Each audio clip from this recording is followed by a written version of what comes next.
What are you proving with that needle? That you're not woman enough to make it without a crutch? A magic way out when the going gets a little too rough? I want you to make it too, baby, but not this way. Not this way. Good evening, everyone. This is Stone Gasman live from New York City. And tonight we are going to be doing a very special 50th anniversary commentary for Lady Sings the Blues, directed by Sidney J. Furie, starring Diana Ross as jazz singer Billie Holiday, along with Billy D. Williams and Richard Pryor. This is a film that it took me a while to actually consider if I was going to do this or not, because I am fully aware of the film's length, and I'm fully aware that I had to do a bit of research before actually diving into this, because it's a long movie. There's going to be a lot to talk about, and I think I'm confident enough to get through it with what I have. But like I said, it is a long movie, and I'm very happy to say that when I finally saw it for the first time yesterday, I absolutely loved it, and more than willing to start talking about it in terms of everything that it accomplished and everything that it has within it.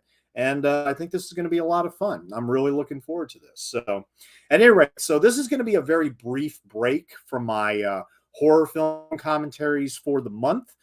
Tomorrow we will go back to the horror films and stick with those from 1972 up until the end of the year. So this is kind of going to be a musical intermission of sorts. And here again, this is another one of those movies where I always knew that there was a movie called Lady Sings the Blues. Honestly, Billie Holiday, like Diana Ross, I mean, I knew that these women existed, but I wasn't aware at all of, I'm sure I listened to songs by them at several points in my life, but it's not like I was able to identify who they really were. And, they're very big in the music world, very big in the jazz world and everything. And honestly, I wish I'd seen this movie a lot sooner. Because I was very, very surprised at how powerful it was, and also how groundbreaking apparently it was when it first came out. And so I'm going to go ahead and get. I just lost my picture, but I'm going back into the Blu-ray right now. We're going to start as soon as I get to the Paramount logo. So I'll let you all know when we're ready to start here. Okay. So yes, this is indeed a musical biopic about the 1930s, 1940s jazz musician Billie Holiday.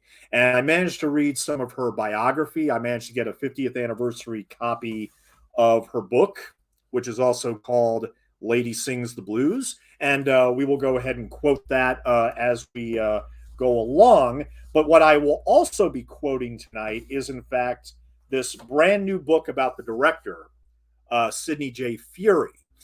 This was another book that I was looking forward to reading, um, and talk about both the director and the cast members, uh, and how they eventually came up on board this project.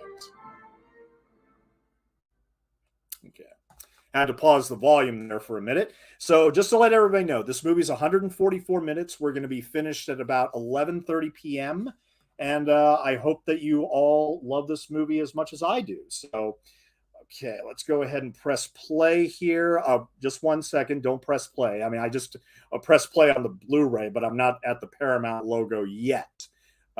So this is going to be the first commentary I'm doing with my giant new 55-inch TV,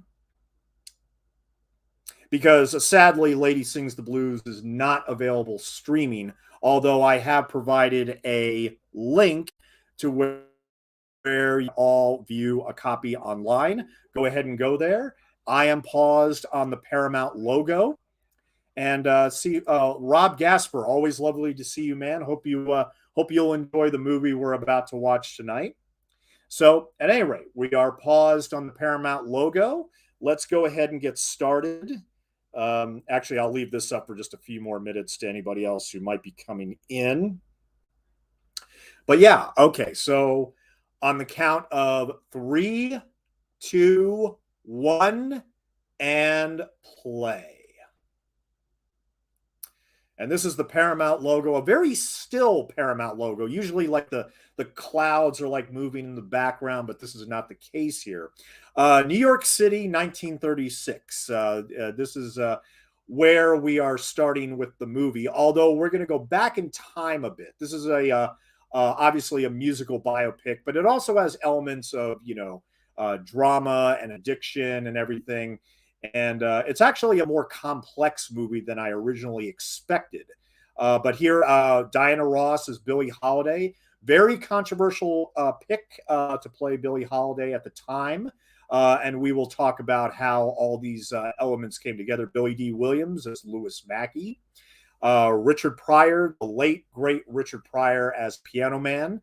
Especially loved him in this movie. And here we have our cast of characters, including the people they played to set you up for what is going to be a long but very engrossing movie. Here's the weird thing. I did not think this movie was too long. I actually kind of wanted it to go a little bit longer, believe it or not. But here we have Diana Ross with these black and white still images. Miss Ross's costumes designed by Bob Mackie and Ray. Those are the things that Diana Ross was felt that was very important in presenting the character. Titles and montages conceived and executed by Lawrence Schiller. He was responsible for all this title sequence as well as the various montages that we see in the film. And we'll definitely talk about those as we get to it. But yeah, the weird thing is that before I committed myself to doing this commentary, I honestly knew nothing about Billie Holiday. I listened to, when I was going to work all last week, I actually listened to her music on my phone as I was going back and forth to work, and actually for the first time got a real sense of who she was. I listened to some of her songs before. Here again, I wasn't necessarily sure who she was when I listened to the music, but let me go ahead and put on the subtitles here.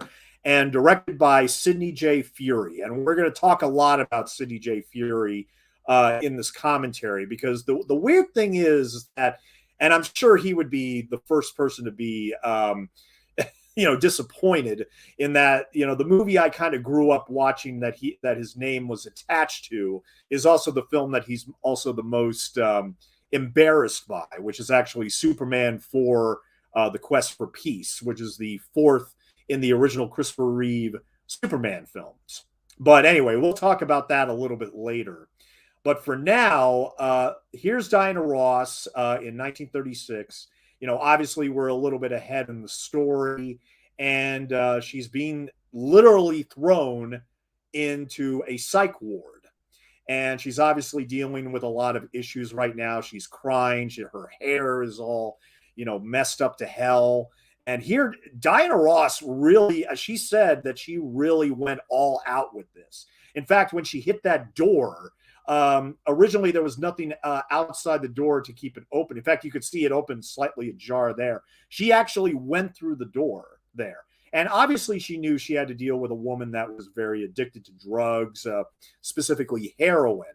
And she just goes all out in this opening sequence. And she really, obviously with good coaching and obviously with a great director backing her up and a producer that believed in her all the way.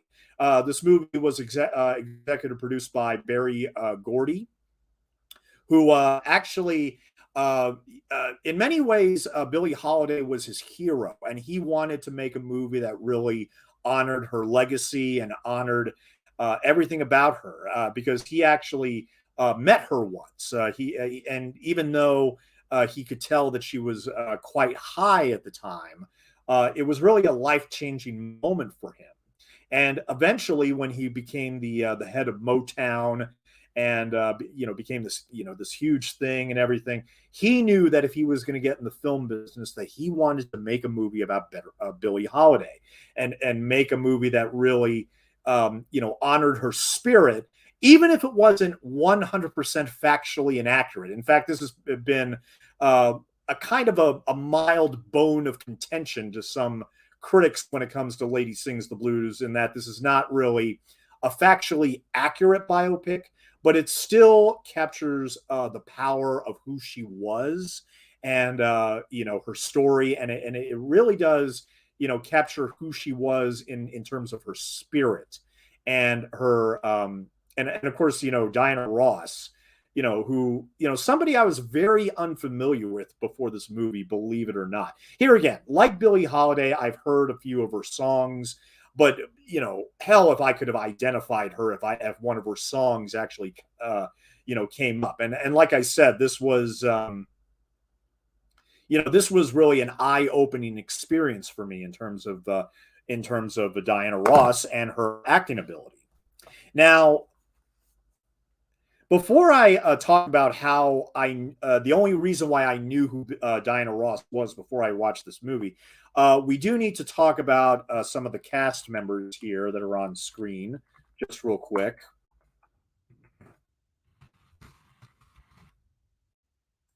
Now, as you can see, she's obviously very young. Actually, at this point in the story, which is in the 1920s, she's actually a teenager, and she's working in a brothel. Not exactly an ideal place for a young woman to be at this time, but you have to understand, this was the 1920s, and very, very different back then in terms of Black America and what they had to endure and everything. Although in many ways things haven't changed, which is very, very sad. I mean, with the rise of Black Lives Matter, which is a very important movement in understanding the brutality that blacks have had to deal with all throughout the decades at the hands of the police department, and just the racism that has still been ingrained in this country for so long. Even today, it's actually very prominent, especially in the age of fascism in our politics, and the rise of Donald Trump and DeSantis down in Florida. I mean, it's despicable, and yet it hasn't really gone away. In fact, I mean, I think that a lot of people will argue, well, it never did go away, but it's only until now that we're able to photograph through cell phone videos exactly what is going on, and it's very, very sad. But this is a great opening because it showcases how much she loves music and how much she is actually beginning to dream of becoming a singer. But at first, she has to deal with her realization of toxic masculinity and how a lot of men they just like to get drunk and have sex, and they don't really care about a lot of other things aside from that. But at the same time, see, let me so the rapist who we just saw, with the bottle, and he's starting to follow Billie Holiday, which is not good. I mean, this actually sent chills through my body when I first saw it. But the rapist is played by Harry Caesar.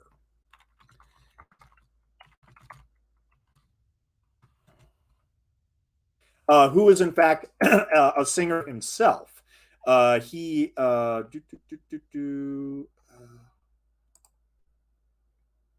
Oh wait, I got him confused with Little Caesar. My bad. But no, Harry Caesar. He was born in 1928, passed in 1994 at the age of 66, and he was in other films like A Few Good Men and The Longest Yard and Bird on a Wire. You should be able to recognize him when he comes on screen here again, which is going to be very, very soon.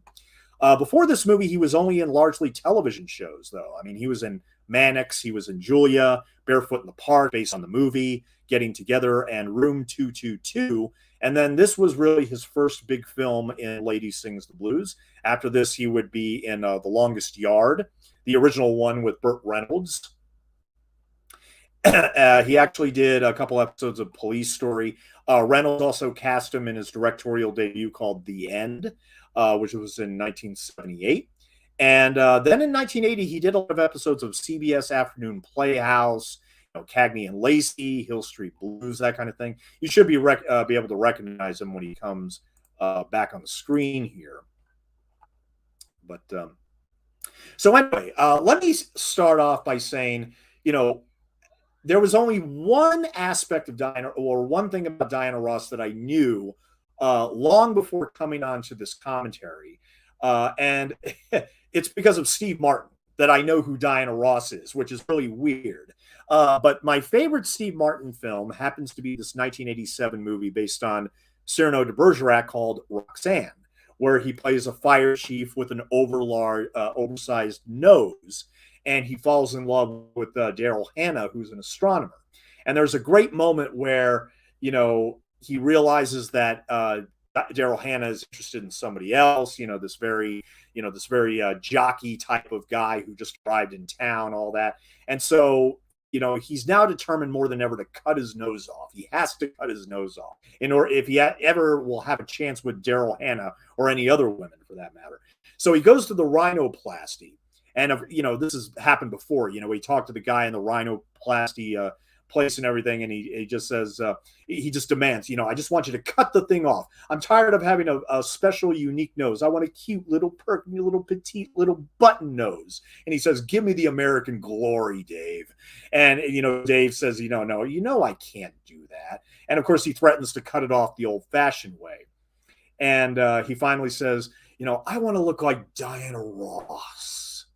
And the rhinoplasty guy says, well, what you need is therapy. Yeah, I can hear it now. Get used to it. $80, please. So that was really all I knew about Diana Ross. I mean, a little sad, but at the same time, that was really the first time I ever knew who she really was. And here again, I'm not good at identifying singers based on songs. So, here we have Billie Holiday's mother, who in this film is played by, it's Virginia Capers. Yeah, that's her name, Virginia Capers, who played Sadie Fagan Holiday. She was born in 1925. So actually, she was pretty much born at about the same time that Billie Holiday was just coming into her own and realizing that she doesn't want to be at a brothel anymore. She actually wants to be a singer. And Virginia Capers here, she actually won a Tony Award for lead actress in a musical for her performance as Lena Younger in Raisin, which is actually a musical version of Lorraine Hansberry's play, A Raisin in the Sun. And she sadly passed away in 2004 at the age of 78. She made her Broadway debut in the musical Jamaica in 1957 as a replacement for Adelaide Hall in the role of Grandma Obia, taking over the role when Hall left the musical. And she went on to appear in Saratoga and Raisin. And she's also done a lot of television shows. She had a recurring role on Fresh Prince of Bel-Air as Hattie Banks, and I'm sure that's where most audiences know her from. But she also appeared in dozens of shows. Have Gun Will Travel, Dragnet, Marcus Welby, Mannix, The Waltons, Mork and Mindy, one of my favorites, Murder, She Wrote, rest in peace, Angela Lansbury, Evening Shade, The Golden Girls, Married with Children, and ER. And she appeared in other films such as Norwood, The Great White Hope, the North Avenue Irregulars, The Toy, which also had Richard Pryor. We're not going to talk about that. Teachers, she was she was also in Ferris Bueller's Day Off, Beethoven's Second, and What's Love Got to Do with It. But she was also in one of my personal favorites, Howard the Duck. She played the the recruitment woman who Howard almost bites her butt with her bill because he's very upset at how she was treating him, treating him like a child, dressed in these childish clothes and everything. And she's like, that'll wipe that. I'm going to get your ass a job. That'll wipe that smirk off your face, you little whatever you is. And then Howard the Duck almost bites her butt with his bill. But yeah, not one of her more memorable roles, obviously. But that's where I recognize her from. And she also did JoJo Dancer, Your Life is Calling, which of course is based on Richard Pryor and everything. We'll talk about Richard Pryor. Definitely. With Knots Landing, Beethoven's Second. Her last movie was Bad City Blues in 1999. Now, the Madame that we see right here, this is in fact Isabel Sanford. And she was in All in the Family. She played Louise Wheezy Mills Jefferson on that show, as well as the Jeffersons. That's where she's primarily known from, is the Jeffersons. And I remember watching the Jeffersons, but I never watched All in the Family. I always missed out on All in the Family, but I did watch the Jeffersons, believe it or not. And in fact, I even, as much as I like the Jeffersons, I actually like the show that Sherman Hemsley did after that in the late 1980s called Amen. Bravo to anybody who actually remembers that sitcom, because I actually did watch that.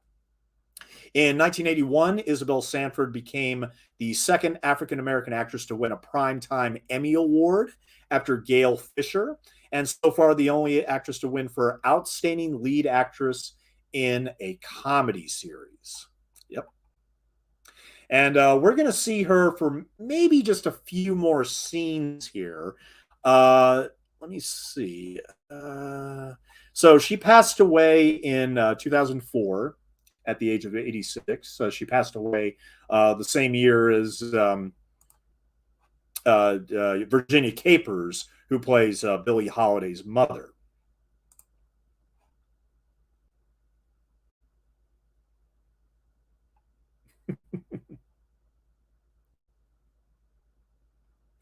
I knew that doing Lady Sings the Blues was going to be a challenge, because here again I have very little I had very little knowledge about Billie Holiday. What I had very little knowledge about Billie Holiday when this movie when I first watched this. Sorry, I just lost picture, but we're okay. We're okay. I just lost picture for like a minute. But here she is scrubbing Billie Holiday. She's scrubbing these steps and everything. And there's actually a passage in here from her book that I wanted to read, which directly corresponds to this. Okay. And this is quoting Billie Holiday from her book, Lady Sings the Blues. I was a woman when I was 16. I was big for my age, with big breasts, big bones, a big, fat, healthy broad. That's all. So I started working out then, before school and after, minding babies, running errands, and scrubbing those damn white steps all over Baltimore. When families in the neighborhood used to pay me a nickel for scrubbing them down, I decided I had to have more money, so I figured out a way. I bought me a brush of my own, a bucket, some rags, some Octagon soap, and a big white bar of that stuff I can't ever forget, Bon Ami. The first time I stood on the White's doorstep and asked this woman for 15 cents for the job, she liked to have had a fit, but I explained to her the higher price came from me bringing my own supplies. She thought I had a damn nerve, I guess, but while she was thinking it over, I said I'd scrub the kitchen or the bathroom floor for the same price. That did it, and I had the job. All these bitches were lazy. I knew it, and that's where I had them. They didn't care how filthy their damn houses were inside, as long as those white steps were clean. Sometimes I bring home as much as 90 cents a day. I even made as high as $2.10. That's 14 kitchen or bathroom floors and as many sets of steps. When I went into the scrubbing business, it was the end of roller skating, bike riding, and boxing, too. I used to like boxing. In school, they used to teach us girls to box, but I didn't keep it up. Once a girl hit me on the nose and it just about finished me, I took off my gloves and beat the pants off her. The gym teacher got so sore, I never went near the school gym again. But whether I was riding a bike or scrubbing somebody's dirty bathroom floor, I used to love to sing all the time. I liked music. If there was a place where I could go and hear it, I went. Alice Dean used to keep a whorehouse on the corner near our place, and I used to run errands for her and the girls. I was very commercial in those days. I'd never go to the store for anybody for less than a nickel or a dime, but I'd run over all the Alice and the girls. I'd wash basins, put out the Lifebuoy soap and towels. When it came time to pay me, I used to tell her she'd keep the money. She'd let me come up in her front parlor and listen to Louis Armstrong and Bessie Smith on her Victrola.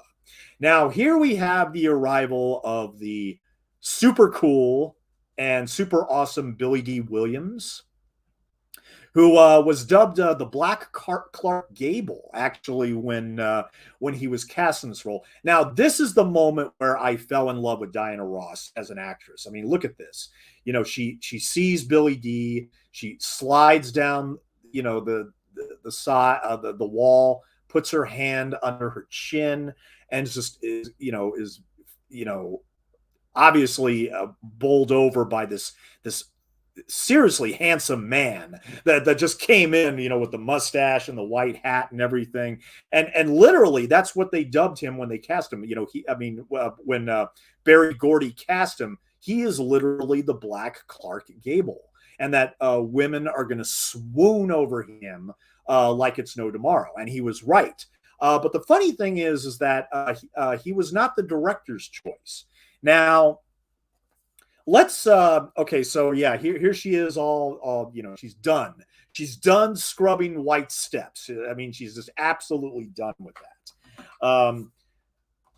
There's a scene coming up with Scatman Crothers that I have another passage here waiting to go, but here we have her in a complete do-over. Look at the hat right there. I mean, in the words of Lily Tomlin from 9 to 5, we're going to need a special locker for the hat.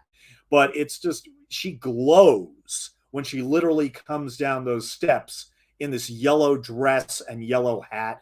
She buys another hat for her mother and everything, because she's finally getting a little bit of money. Now, in the book, it was interesting how she became a singer, but see, before we get to that,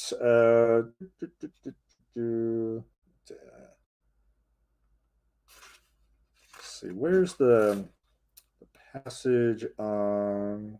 Bear with me. Should have highlighted these, but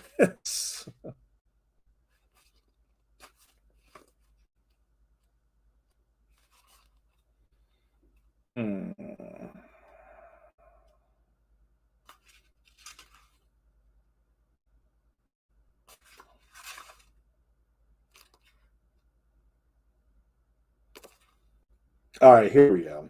Yeah. So, okay. So, yeah, here she is. And she made a wonderful entrance in that yellow dress. And, instantly we know that, she has these dreams and she has these aspirations. And, she doesn't want to scrub white steps anymore, which is very, very obvious. And this is a really lovely moment between her and her on-screen mother here. Now, this was Diana Ross's very first movie, astonishingly enough. And like I said, her casting was very controversial at the time.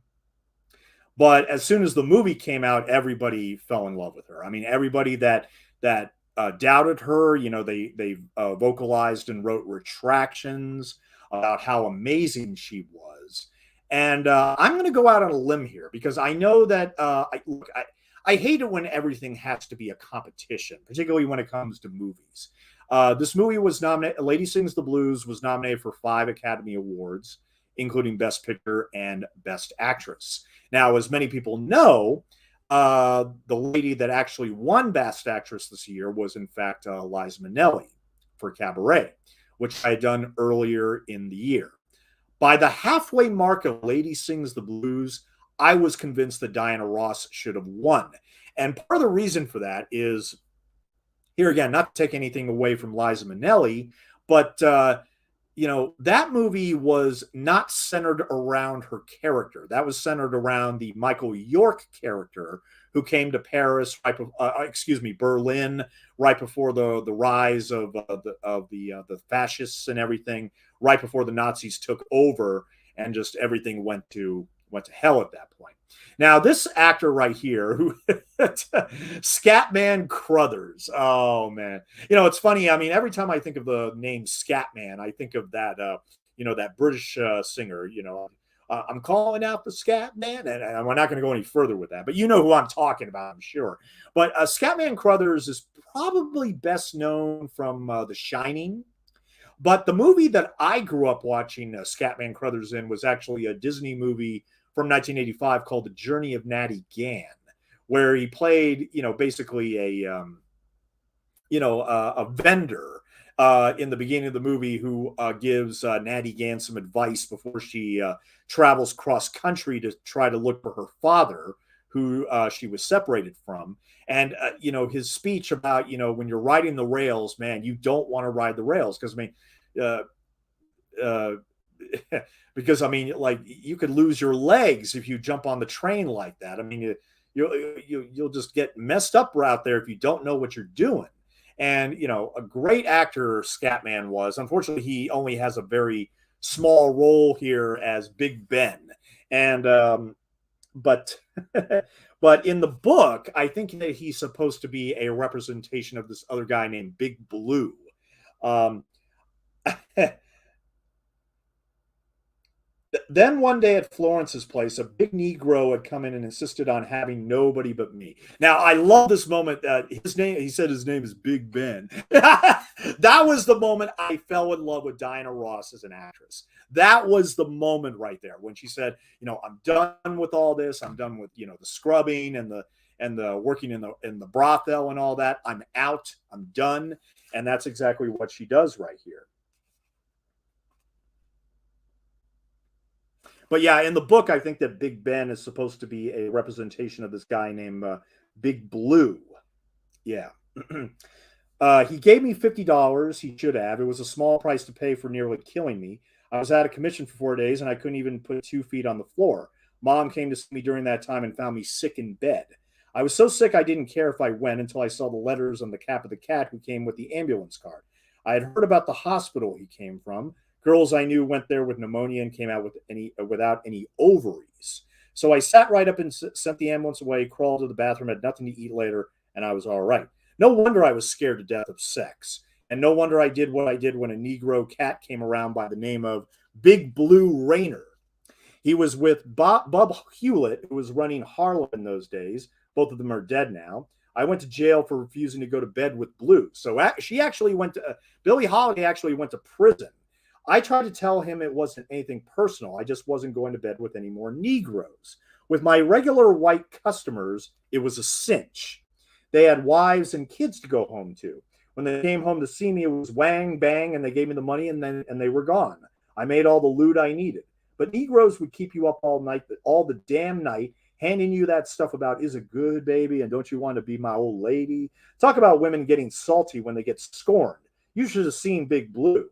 What the hell good is she? He hollered at Florence. She's the only colored girl in the house and she won't take Negroes. Florence was a fine woman, but it would have been worth her life to stick up for me.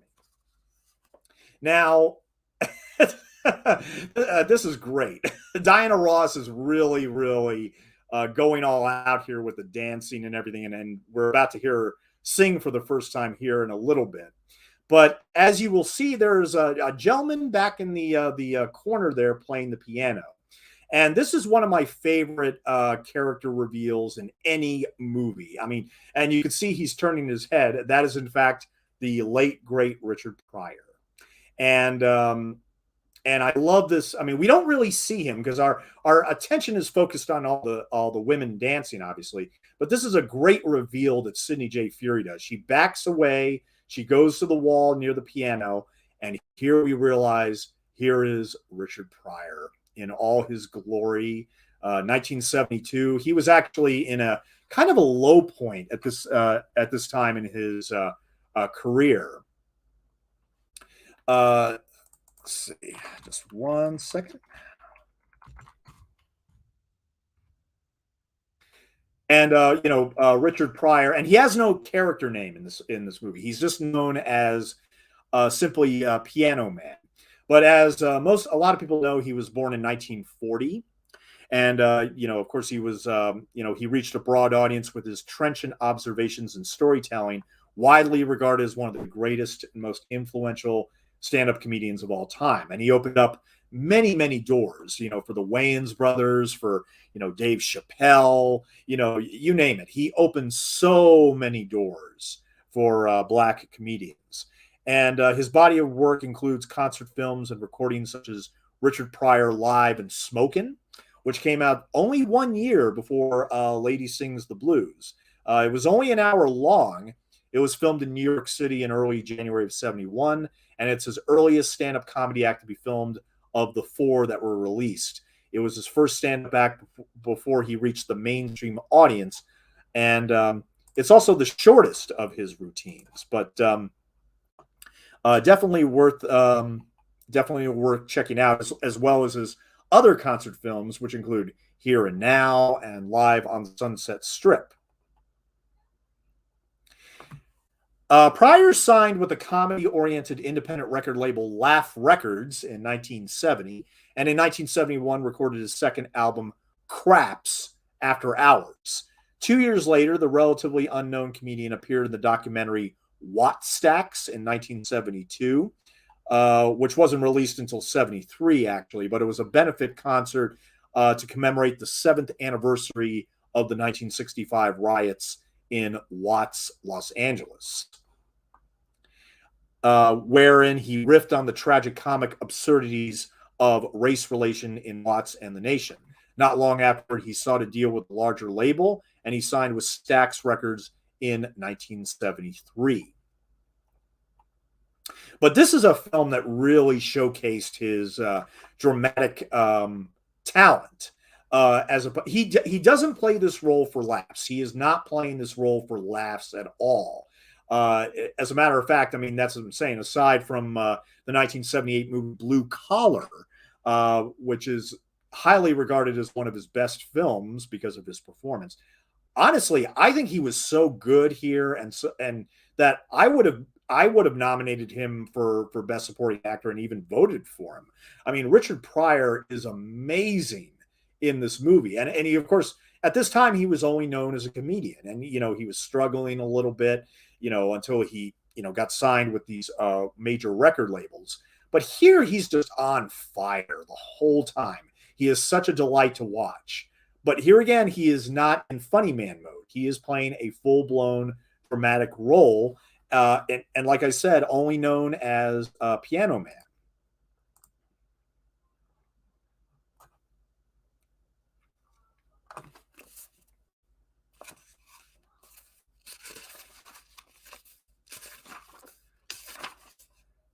Okay. Quoting from Billie Holiday's biography again about how she got to sing for the first time in front of an audience. By the time Mom and I had got together and found us a place of our own in Harlem, the Depression was on. At least so we heard. A depression was nothing new to us, and we'd always had it. The only thing new about it was the bread lines, and they were about the only thing we missed. We moved into an apartment, and not long after, for the first time since I could remember, Mom was too sick to make Mass on Sunday. For her, that was really sick. Give her coffee every morning and Mass every Sunday, and she thought she could go on working forever. But she had to quit working out as a maid. She couldn't even walk. Her stomach was so shot. She just had to stay put in bed. What little money we had saved started running out, and she was getting panicky. She had worked for most of her life, and it was beginning to tell on her. For almost half of that time, she had been grieving over Pop. This didn't help any. I had decided I was through turning tricks as a call girl, but I had also decided I wasn't going to be anybody's damn maid. The rent always seemed to be due, and it took some scuffling to keep from breaking my vows. About that time, Fletcher Henderson's band was working downtown at the Roseland Ballroom. It was the first Negro band to work there, and Pop Holiday was with them on the guitar. Sick as she was, Mom was too proud to return to Pop and ask his help with the rent money, but not me. I used to go right down there and haunt him. Pop was in his early 30s then, but he didn't want anybody to guess it, especially the young chicks who used to hang around the entrance waiting for the musicians. I was around 15 then, but I looked plenty old enough to vote. I used to wait for him down in the hallway. I'd try to catch his eye and call out to him, "Hey, Daddy." I soon found out just waving at him would make him feel like 45. And he didn't like that. He used to plead with me. "Please," he'd say, "whatever you do, don't call me Daddy in front of these people." I'd take the money home to Mom, proud as all get out, but I couldn't hurt her feelings by telling her where it came from. If she kept worrying me about it, I'd finally tell her I stole it, and then we'd have a fight, and she'd tell me I was going to end up in jail. One day when the rent was overdue, she got a notice that the law was going to put us out in the street. Now, like I said, a lot of this was not included in the film, partly for dramatic purposes, But I mean, a lot of the rough things that she went through as a teenager is actually not included here. She was actually thrown in prison for a while. Um, let's see. I walked down 7th Avenue from 139th Street to 133rd, busting in every joint trying to find a job. In those days, 133rd Street was the real swing street, like 52nd Street later tried to be. It was jumping with after hours spots, regular hour joints, restaurants, cafes, a dozen to a block. Finally, when I got to Pod's and Jerry's, I was desperate. I went in and asked for the boss. I think I talked to Jerry. I told him I was a dancer and I wanted to try out. I knew exactly 2 steps, the time step and the crossover. I didn't even know the word audition existed, but that was what I wanted. So Jerry sent me over to the piano player and told me to dance. I started, and it was pitiful. I did my 2 steps over and over until he barked at me and told me to quit wasting his time. They were going to throw me out of my ear, but I kept on begging for the job. Finally, the piano player took pity on me, as you saw earlier with Richard Pryor. He squashed out his cigarette, looked up at me, and said, "Girl, can you sing?" I said, "Sure, I can sing. What good is that?" I had been singing all my life, but I enjoyed it too much to think I could make any real money. Besides, these were the days of the Cotton Club and all those glamour pusses who didn't do anything but look pretty, shake a little, and take money off tables. I thought that was the only way to make money, and I needed 45 bucks by morning to keep mom from getting me set out in the street. Singers were never heard of then, unless it was Paul Robeson, Julian Bledsoe, or something legit like that. So I asked him to play Traveling All Alone. That came closer than anything to the way I felt. And some part of it must have come across. The whole joint quieted down. If someone had dropped a pin, it would have sounded like a bomb. When I finished, everybody in the joint was crying in their beer. And I picked up 38 bucks off the floor. When I left the joint that night, I split with the piano player and still took home $57 actually. I went out and bought a whole chicken and some baked beans. Mom loved baked beans. And raced up 7th Avenue to the house. When I showed mom money for the rent and told her I had a regular job singing for $18 a week, she could hardly believe it. As soon as she could get out of bed, she came down to see for herself and became my biggest booster. In those days, they had 5 or 6 singers in the clubs, and they called them ups. One girl would be up, and she would go from table to table singing. Then the next one would be up, and she'd take over. I was an up from midnight every night until the tips started thinning out, maybe around 3 o'clock the next morning. In those days, too, all the girls took money off the tables, but I broke that up. With my first loot, I got me a pair of fancy drawers, excuse me, with little rhinestones on them. But I didn't like the idea of showing my body. That's why I say she was very, very hesitant about even opening her dress up with the legs. And of course, the crowd was like, "Oh, come on." Yeah. And of course, all the other dancers at the tables were like, "Oh, man," because they knew they had been through that before and everything. One night, a millionaire came into the joint and put out a $20 bill on the table. That's what Billy D. Williams did as Louis Mackey, or Louis McKay, excuse me. I wanted that $20 bill so bad. I really tried, but I dropped it so many times he got disgusted and said, "Wow, you're nothing but a punk kid. Get the hell out away from here." When I finished my up, he must have felt sorry for me. Anyway, he asked me to come back and have a drink with him. When I did, he gave me the $20 bill in my hand. I figured if a millionaire could give me money that way, everybody could. So from there on, I wouldn't take money off tables. When I came to work with the other girls used to razz me and call me Duchess and say, "Look at her. She thinks she's a lady." And here's the kicker. I hadn't got my title Lady Day yet. Billie Holiday was known as Lady Day, but that was the beginning of people calling me Lady. Yes, absolutely. Absolutely. And here, of course, is the equally legendary Billy D. Williams, who, as most people know, he's of course Lando Calrissian in the Star Wars films. In fact, he would play Lando 8 years later in Empire Strikes Back, and made an immediate impression with the public and fans in particular.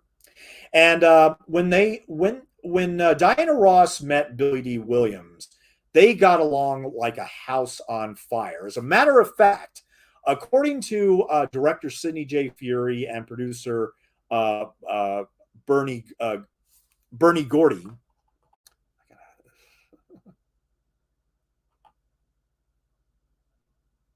Yes. According to them, Billy D. Williams practically flirted with Diana Ross the entire movie. No joke. Like every scene, he was literally flirting with her, essentially. Now, the funny thing is that he was not the original choice for this role. As a matter of fact, I know that the producer Bernie Gordy, he was interested in Levi Stubbs, who was what was he the singer of at the time? Was it the Supremes?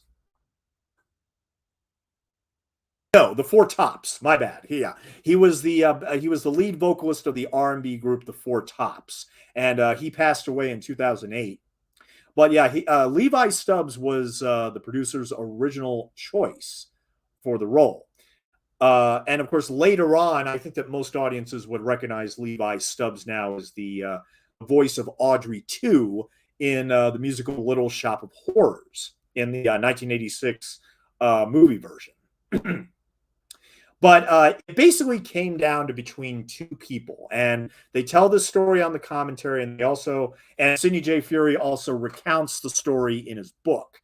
But basically, there was two people aside from Billy D. Williams. There was also Paul Winfield.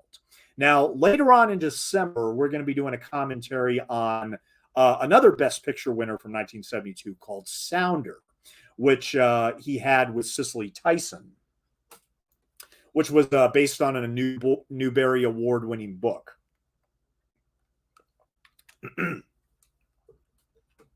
So yeah, the director Sidney J. Furie wanted Paul Winfield because he had given the better audition. In fact, when he came in, he kind of, he kicked ass during the reading, and then Billy D came in and was unprepared. Billy D had been on the stage for a good 10 years before he was brought in for this project, and he didn't have his glasses, he couldn't read the lines, and and when they actually made the audition tapes, Paul Winfield actually won over the producer, the director. Sidney J. Furie wanted Paul Winfield in this role, but the producer said, you know what? There is this magic between Billy D and Diana Ross. And it was evident from the moment when they did the audition together that, that they liked each other, they got along well, and they had a real magic between them that had generated, as you can see in these scenes right here. But of course, Diana Ross was actually seeing somebody else at the time. She had previously dated the producer before this, who was, of course, the lead of Motown. And she was, of course, one of the biggest stars of Motown. And we'll talk a little bit later about a story that the producer shares on the commentary, which is just hilarious. When they were doing auditions for the movie with Billy D and Diana, and how Billy D just would not stop looking at her and flirting with her, and it kind of made him a little intimidated. But Sidney J. Furie wanted Paul Winfield, and he was ultimately convinced because he saw this chemistry between Diana Ross and Billy D. Williams, which was just on fire. But anyway, we'll talk more about Paul Winfield in December when we do the audio commentary for Sounder.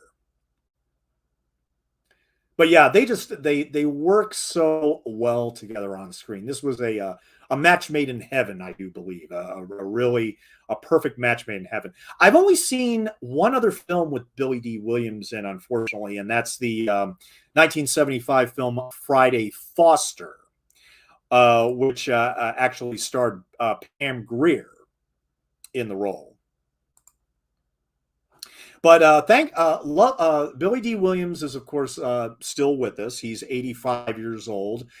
He was in Star Wars, the Rise of Skywalker, which I never watched. To be perfectly honest, after Last Jedi, I think I was pretty much done with Star Wars at that point. So I never got to see him in Rise of Skywalker. Of course, what I love from the Red Letter Media review is that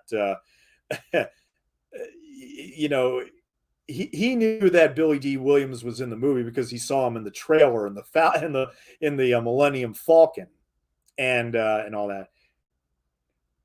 Now, Billy D. was hesitant about appearing in this film without his shirt on. For some reason, he just was a little intimidated. But actually, he's like, I don't know. He's making up excuses and everything. I can't. I don't know about this. He wanted to wear a shirt in bed, basically, and the producer convinced him otherwise by saying, "Well, look, I mean, do you know how many women are going to be swooning over you?" just for having your shirt off. I mean, come on. I mean, we're talking about the Black Clark Gable here. Okay. It's just, but yeah, I mean, their chemistry together is just, it's gorgeous. It's wonderful. And it really does carry the movie. I mean, really, Diana Ross, considering this is her first movie, she really carries this movie on her shoulders all through to the end. But Billy D. Williams, he grew up in Harlem, made his Broadway theater debut at the age of 7 in the Firebrand of Florence. He later graduated from the High School of Music and Art, won a painting scholarship to the National Academy of Fine Arts and Design, where he won a Hallgarten Prize for painting in the mid-1950s. To fund his art supplies, he returned to acting, including stage, films, and television, but he continued to paint. His work has since been shown in galleries and collections worldwide. His film debut was in the 1959 movie The Last Angry Man, starring Paul Muni, the original Scarface, David Wayne, Betsy Palmer, who played Mrs. Voorhees in Friday the 13th. She's in this movie too. Yeah, that was his film debut. And then he came to national attention in a television movie made right before Lady Sings the Blues, which was, of course, Brian's Song, which was, of course, about a football player. It was about a Chicago Bears player stricken with terminal cancer after turning pro in 1965, told through his friendship with teammate Gail Sayers. James Caan actually played the Chicago Bears player who got cancer, and Billy D. Williams played his friend. But that movie really brought Billy D. Williams to prominence, and it got him, the audition for Lady Sings the Blues, and he got the role, even though he completely fumbled the audition. Zachary Ante, nice to see you. I do find it kind of funny this movie is directed by Sidney Furie, but it really doesn't have any of his trademark weird arty camera angles. No, the interesting thing is that he had just come off 2 bombs that he had made. He kind of broke out in 1965 with the very famous movie The Ipcress File, starring Michael Caine, very big movie. And then he had a couple of flops after this. And then, this script came to him, he did a little bit of rewriting. Well, actually, we'll talk about Sidney J. Furie a little bit more when I quote the chapter in his book, which is great. But God, imagine if it had the same style as Ipcress File or The Entity. Yes. As a matter of fact, I'm actually very happy to say that my favorite Sidney J. Furie, with Lady Sings the Blues, maybe a close second, but my favorite Sidney J. Furie movie is, in fact, The Entity, starring Barbara Hershey.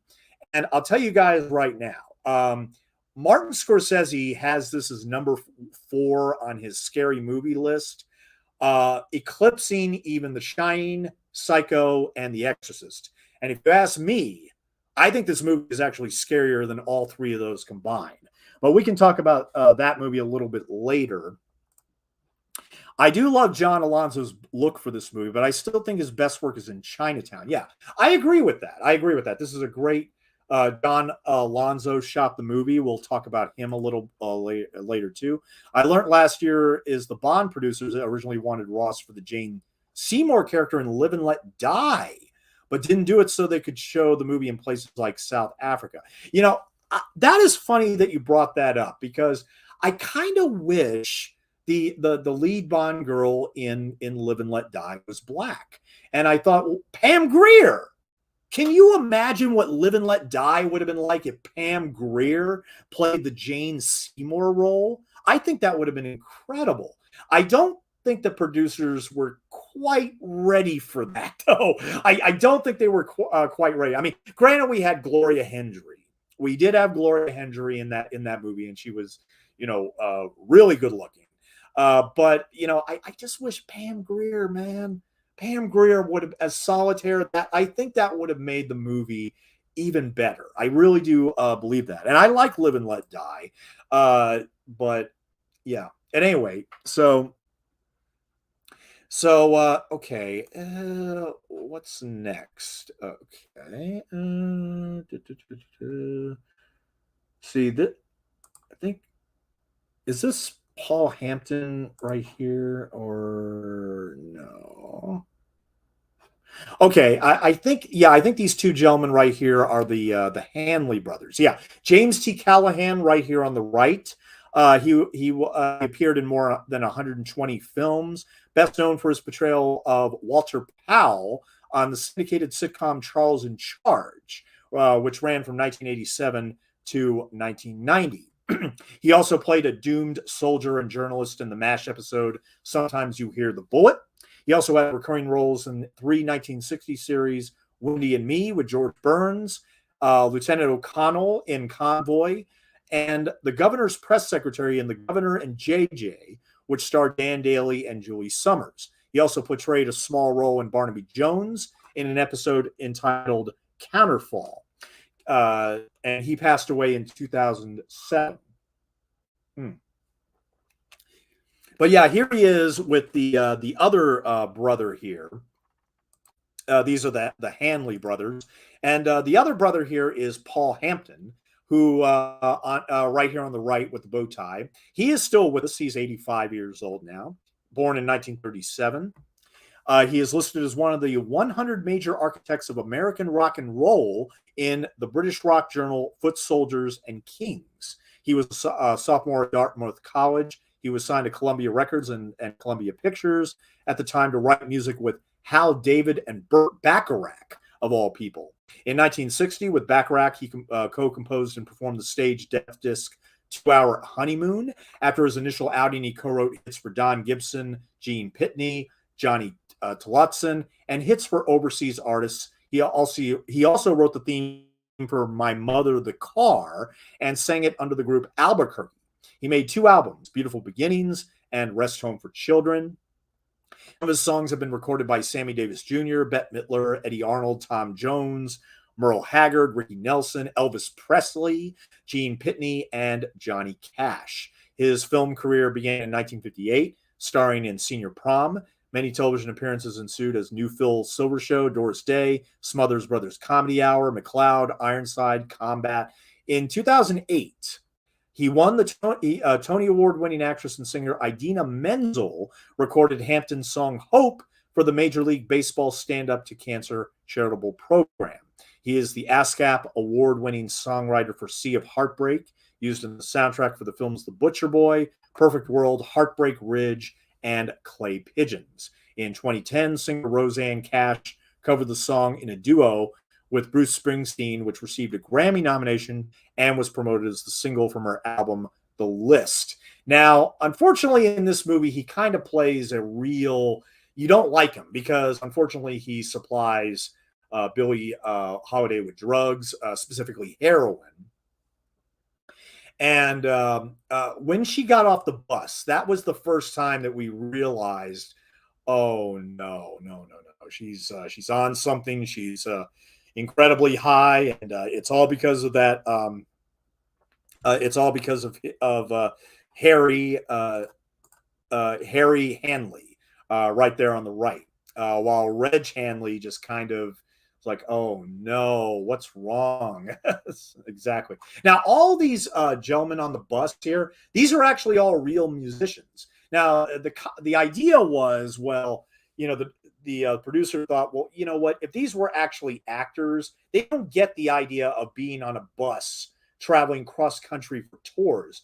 We need real musicians on this bus because they're used to that kind of thing. And it's absolutely true. He was right. And Sidney J. Furie acknowledged that years later.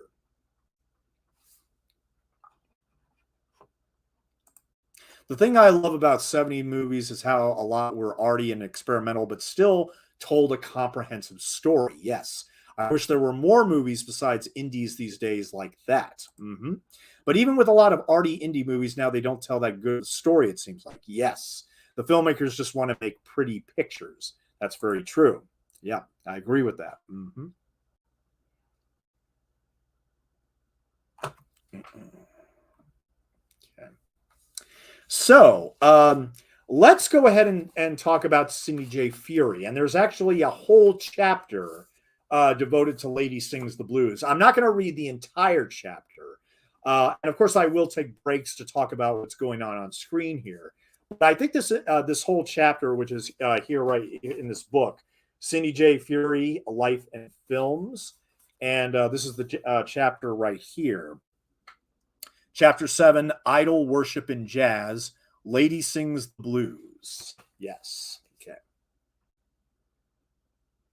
As Furie settled into a whole new life with second wife Linda and his newborn son Chris in their new Benedict Canyon home in Beverly Hills, Variety reported on December 30th, 1969, that while in post-production of Little Faust and Big Halsey, Furie was suing Paramount in Superior Court over As Pretty Does, alleging studio breach of contract over financing and distribution as the intended project. Not long after this misbegotten legal showdown settled out of court, producer Albert S. Ruddy, yes, the producer of The Godfather, brought Furie on to direct the pilot for a Paramount television series called Thunder Guys, an hour-long pre-chips action drama following the exploits of a pair of motorcycle cops.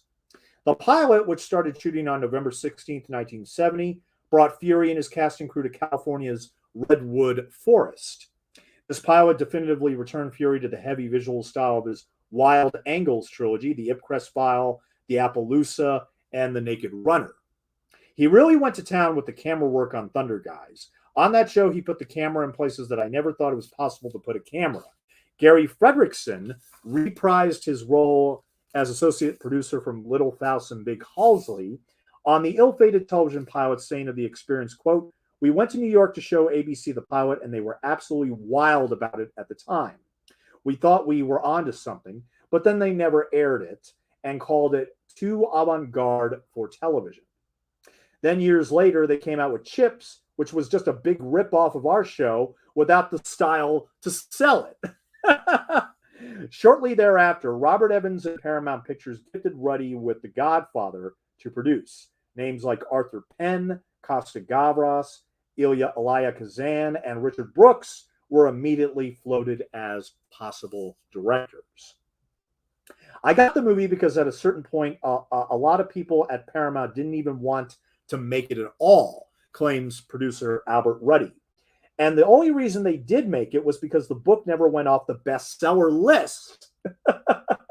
So when they were concerned into making it, they wanted it to be low budget, and they knew based on Faust and Halsey coming in under budget and under schedule that I, more than anyone,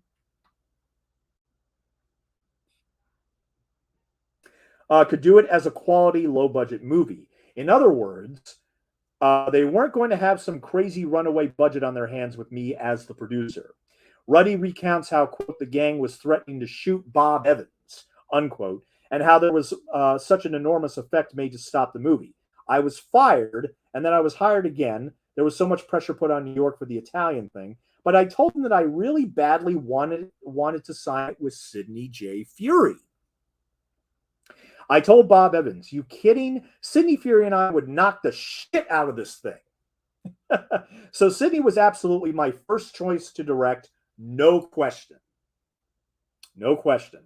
Following the success of Love Story, the Robert Evans blockbuster that put Paramount back in the black, no property was dearer to Evans's heart than The Godfather, which was entitled Mafia in early drafts, having optioned it as a studio property for $12,500. The studio shepherded the project early on by partly subsidizing the writing of Mario Puzo's novel, Puzo later wrote that he agreed to work on the novel because it was, quote, it was really the time to grow up and sell out, as Lenny Bruce once advised. But despite Evans' enthusiasm for the property, corporate head Charles Bluedorn and the Gulf and Western shareholders' cold feet about the project partly stemmed from the critical and commercial failure of another Sicilian mafia picture called The Brotherhood, directed by Martin Ritt and starring Kirk Douglas. They didn't want a bunch of Jews doing any more movies about the Sicilian mafia, says Ruddy. Writes Evans in his book, The Kid Stays in the Picture, quote, Sicilian mobster movies don't play, was the distribution's bottom line. When you but zero don't make another sucker bet, The Brotherhood, a perfect example, Kirk Douglas, an all-star cast, terrific reviews, no biz, not even good first weekend. Apprehension existed between Furie, like Martin Ritt, came from Jewish stock. Another unsettling conflict of interest explained Paramount's reticence about producing that novel as a film. Notorious Sicilian filmmaker or financier Michelle Sindona, a known money launderer and trusted advisor to the Gambino crime family, had purchased substantial interest in the Paramount lot in 1972 through the Vatican Front Corporation Immobilier, eventually claiming ownership of over half of the back lot. Oh, man. Reduced to simplest terms, the mafia bought the lot. The mafia bought the Paramount lot, claims Peter Bart in Easy Riders and Raging Bulls. Now, Peter Bart, even though on the commentary, Furie hesitated to use his name, but he was basically, Peter Bart was basically very much thought that they had destroyed Diana Ross's career with this movie. And the thing is that Sidney J. Furie was the one that championed Diana Ross all the way to the bank. He was the one that thought that, Diana Ross has to do this. She would really bring Billie Holiday to life. Although the producer, Bernie Gordy, really wanted Diane Sands. And I had never heard that name before, Diane Sands, but let me, I'm sure she's another singer. I honestly had never really heard of her up until now. But she was an American actress, perhaps best known for the portrayal of Benita Younger, the sister of Sidney Poitier's character Walter in the original stage and film versions of Lorraine Hansberry's A Raisin in the Sun. Sadly, less than a year after Lady Sings the Blues, Diane Sands died at the age of 39. She died of leiomyosarcoma, which is a malignant cancerous muscle tumor. And so had Diane Sands done this movie, it would have certainly been her last. Very sad. She passed away at 39, but also it would have made a chilling, it would have been chilling considering the fact that Billie Holiday passed at the age of 44. So just imagine if Diane Sands had taken this role and then died a year later. I think a lot of people would have, made a lot of parallels between the two women. Very, very, very sad though. But in the end, of course, Sidney J. Furie, he stuck to his guns, and they got Diana Ross.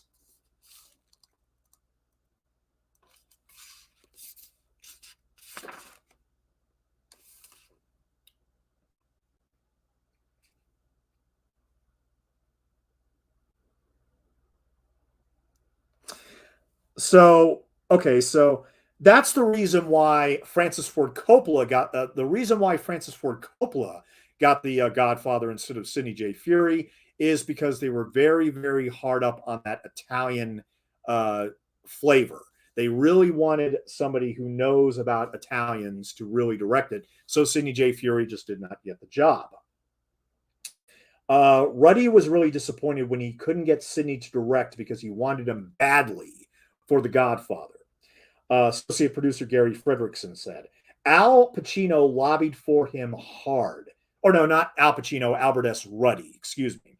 I get confused with these names. But once he got working with Francis on the picture, everything turned out for the best. The core of the movie had to be Italian, and hiring an Italian director diffused the attacks on us. And Coppola deeply understood Puzo. Incidentally, Michel Sindona's dealings with Paramount Pictures and the Vatican Bank later partly formed the basis of his film The Godfather Part 3, as Coppola regularly spied Sindona in an elevator going up to visit Blue Dorn throughout the production of the series original. Sidney Furie's future in the movie business was destined for a completely different project, but nonetheless another prestige-type film that underwent similarly intense scrutiny. The Billie Holiday story had been discussed as a movie property as early as August of 1957. So, it took about 15 years for her story to make it to the screen.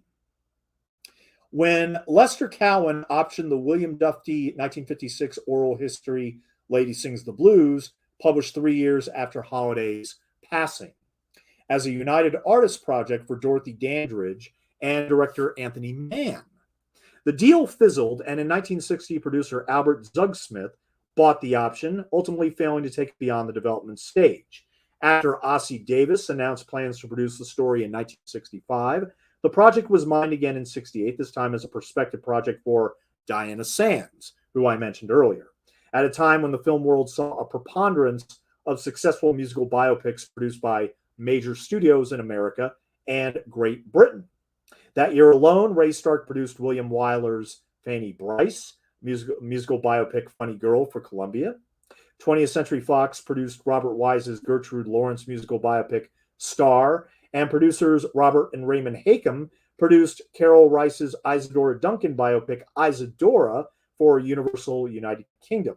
All three films, particularly the first two, heavily pulpified the movie lives of the real-life figures they depicted, suffering the biographical elements such as an assured degree of melodrama.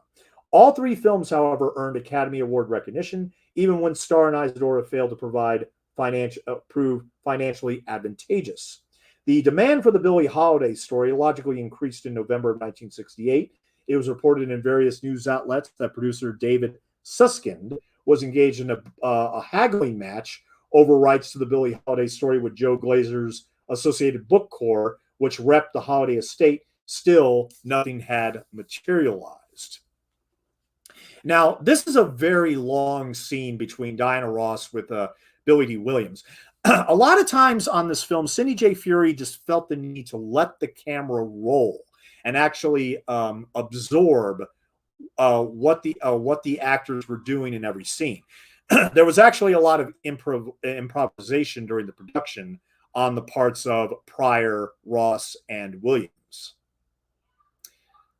But this is when Billy D. Williams realizes that she's, very, very much addicted to heroin. Noticing the needle marks on her arms and her, her slurred performances during the musical numbers and everything.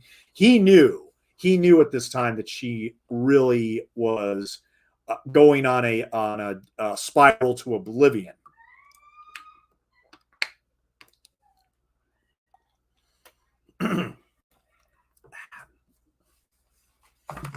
And that's why at this point he's like, okay, screw it. We're going home now. Enough of this. We're going home now. Lady Day's biography came replete with dramatic potential. Between her harrowing childhood spent in brothels, her crushing drug addiction, her often turbulent love life, her relationship to other jazz legends of the time, including Count Basie and Duke Ellington, and her own emergence as a unique local talent, that no party could reach a conclusive deal and produce at least a functional screenplay, especially in light of the obvious appeal and the industry trends, proved unfortunate. Enter Jay Weston, restaurateur and publicity agent for Paul Anka, Cinerama, and the Newport Jazz Festival. Weston had ascended to become the production story executive for the newly formed Palomar Pictures International in 1967. After having produced the Broadway play Does a Tiger Wear a Necktie, which ran for only 39 performances but nonetheless garnered unknown future Godfather star Al Pacino a Tony Award for his performance. Weston was well covered in the trades in 1965 when he sold his own script, The War Horses, to Joseph E. Levine at Embassy Pictures for the sum of $50,000. The Billie Holiday story appeared on Weston's radar as early as 1964, at which time he kept his eyes firmly on the various hands into which his brass ring had fallen and passed. Sometime in the mid 1960s, Weston announced his intentions to produce a story covering the American Revolution. Approximately 4 weeks later, a script by Terence McCloy appeared on his desk. McCloy, who up to that point had written innumerable film scripts on his own, but had long remained a rookie without a single produced script to his name, made a habit of checking items in Variety and other periodicals, investigating material that various producers were developing. Sometimes I'd hear a producer had brought a certain book, and then I'd write a script of that book and send it off, claimed in a 1973 Montreal Gazette profile piece. Jay was delighted with my script, McCloy said. Following Weston's success producing the Sidney Poitier vehicle for Love of Ivy, Weston budgeted the majority of his time developing the Billie Holiday story, setting up a deal for the picture at the newly formed Cinema Center Films in 1969 and intending the coveted lead role for Abby Lincoln, the star of For Love of Ivy. Cinema Center Films turned down the offer and the film down flat. When he felt McCloy's script was ready, he sent it along to Furie and Brad Dexter. Weston knew Dexter personally, but had not yet met his partner, said Weston. Linda Furie told me that when Sidney first read the script by Terry that I had given him, he threw it across the room. She picked it up and read it and told him he was crazy and that he should do it. Furie, for his part, doubts the particulars of the Weston story, but he corroborates that he did not think McCloy's screenplay was much good. I think Jay might be conflating me with another director in terms of throwing the script across the room. Terry was a good writer and a gentleman and should be respected most of all for filling the blank paper and getting the whole process started. Now, let's take a break here because this is a very powerful scene, which, Diana Ross, I mean, she goes nuts in this scene. And she's amazing at how much she gets, triggered by all the, the Ku Klux Klan. And this was all in the Universal backlot, by the way, but we don't see it because, Sidney J. Furie thought it was too phony looking. But, this is just, horribly powerful stuff and she actually got hurt. Diana Ross actually got hurt in this scene, which is extraordinary, but she just kept going with it. She knew exactly what Billie Holiday was going through at the time, as well as, many others in Black America were. This was the torture that they were virtually getting on a daily basis. I mean, look at Diana right here. She is just exploding. And that's what I'm saying is that after I watched, after thinking about Cabaret, as wonderful as Liza Minnelli was, I would have voted for Diana Ross because she, in her film debut, explodes. And, she, proved everybody wrong. Even even her biggest critics, she proved them all wrong. And that's why a lot of them, did retractions later after they saw the film. And the thing you got to realize about Cabaret is that wasn't told from Liza Minnelli's point of view. As a matter of fact, that was told from Michael York's point of view, and based on his recollections of being there at the time. I mean, the thing that is wonderful about Cabaret is Bob Fosse's direction and particularly his choreography.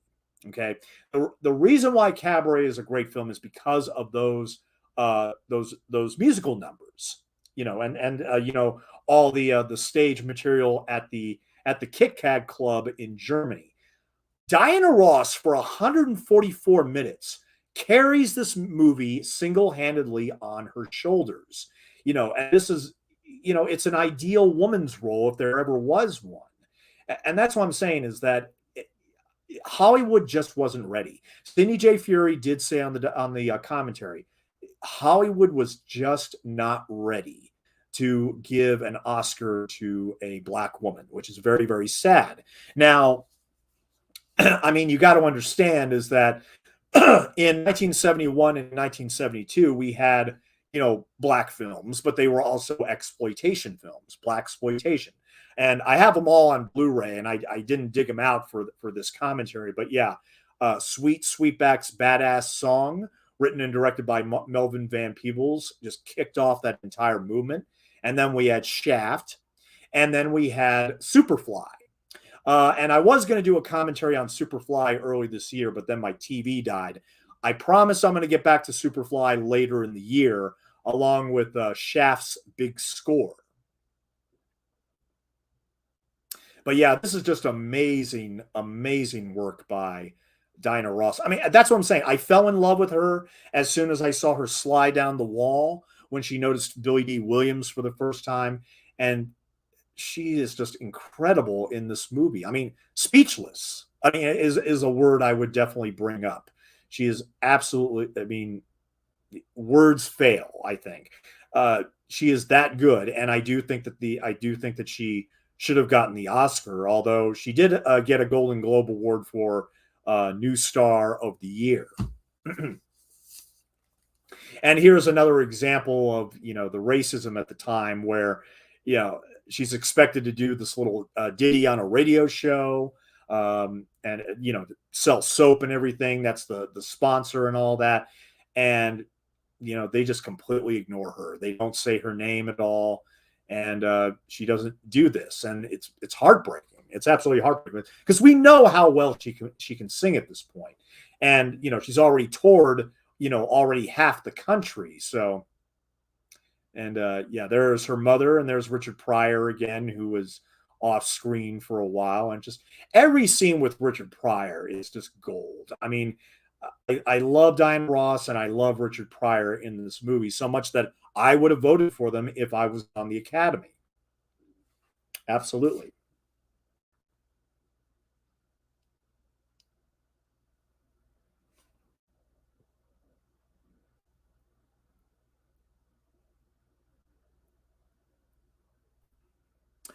Okay, so the casting of Diana Ross. Having just seen Diana, which was Diana Ross's television special broadcast on April 18th, 1971, director Sidney J. Furie had convinced himself that Ross could play the role best. And he says this on the commentary as well. Quote, I remember saying you've got the wrong Dianas. We need Diana Ross. In Diana's TV special, she improvised comedy, and it was totally ad-libbed in the moment. And I knew that if you could do comedy well and be that loosey-goosey, you could act. Weston, at first uncertain about the idea of a non-actor like Ross, suggested both Cicely Tyson and Lola Falana before realizing that Furie was adamant. He was absolutely adamant about Diana Ross being in this role. Meanwhile, the producer, who, of course, ran Motown and actually had a relationship with Diana Ross, of course, wanted Diana Sands, who I talked about a little bit earlier. Ross had only previously appeared on screen in television, specifically in guest roles in Make Room for Granddaddy and Tarzan, in which she played one of a trio of nuns. In January of 1970, the Motown star had just done a farewell performance at the Las Vegas Frontier Hotel, leaving the Supremes to forge ahead on a solo career inaugurated by the release of a self-titled studio album. I was taking a leap of faith. I was afraid because I didn't know what was going to happen in my life, Diana Ross recalls. In these uncertain times, Berry Gordy Jr., the self-made Motown mogul, had become the sole guardian of Ross's future more than ever before. Diana Ross was his most cherished property at Motown, and the last thing he wanted was for her to take part in a fiasco that would tarnish or completely ruin her career, taking such a chance at every possibility of proving a fatal faux pas. It was a gamble, but I really knew she could do it because it was magic. Even with Furie's faith in her abilities, most others were concerned that the role would be too demanding for her. Berry Gordy recorded most of the meetings and conversations held in his office at Motown Records on Sunset Boulevard. Mostly, he claimed, for posterity. The first meeting between Furie, Gordy, Weston, and Furie's agent Joe Schoenfield, who also happened to represent Motown, was so recorded in May of 1971. Furie and Weston were fairly point blank, explaining their agenda. Over a game of billiards, Gordy opened up with a glib pronouncement. Quote, "The only problem is that Diana's not an actress." Furie, startled by the quickness of Gordy's dismissal, to whatever degree coy, and immediately pressured to defend his admittedly tall proposition, countered with a rather grand and eyebrow-raising guarantee. "She'll be nominated for an Oscar." That's what Sidney J. Furie said. Gordy, intrigued by the audacious confidence of his guests, particularly Furie's, then explained that he had long considered facilitating Motown's breakout onto the movie-making scene, provided the right debut project. Gordy was suddenly envisioning himself in the whole new guise of both high-powered record executive and movie mogul, and he soon found himself eager to prove Ross as the movie star who had been skillfully reinvented from pop singer. As far as the interests were concerned, they had a deal. Everything now boiled down to Gordy meeting with his longtime Lady Luck to approach her with their suggestion. Flustered and riddled with self-doubt about her own acting abilities, as well as her frightfully limited experience, Ross first demurred and then outright inveighed against the notion of being cast as the woman whose talent she worshipped. Yeah. Indeed, the very thought was originally almost blasphemous to her. Appealing to her own admiration for Barbra Streisand, Gordy assured her that it would all come together, encouraging her that she had what it took to make it work. Diana Ross had never even laid eyes on a film script before being offered the role in Lady Sings the Blues. Furie first met Ross in the company of Gordy at Le Saint Germain restaurant, close to the Paramount backlot, and fell in love with her immediately. She had this magical presence about her from the get-go, Furie recalled. Still worried, though, Ross then asked Gordy and her director, "How am I supposed to remember the lines? Why can't the movie just be 5 scenes?" Furie and Gordy, smiling at her disarming naivete, echoed each other's sentiments in assuring her, quote, "You're in every scene, and you're going to be spectacular in every single one of them." Eventually, she acquiesced. Ross was announced for the role in July of 1971, to much backlash. A lot of backlash. It did not take long for Ross's insecurity to re-emerge amid cruel press that heavily scrutinized the controversial casting decision. Most everyone's initial reaction to the announcement was one of doubt, if not pure trepidation. We got a lot of, "Can she act? She's not a singer, she's an actress." That's what a lot of people said about this. Furie recalls, "I guess in retrospect, it was a logical concern for a lot of people, and it turned a lot of heads. All kinds of people asked me if I really thought Diana could plumb the depths in that kind of role." In his later review of the film, critic Roger Ebert admitted his own early prejudice. Quote, "My first reaction when I learned that Diana Ross had been cast to play Billie Holiday was a quick and simple one. I didn't think she could do it."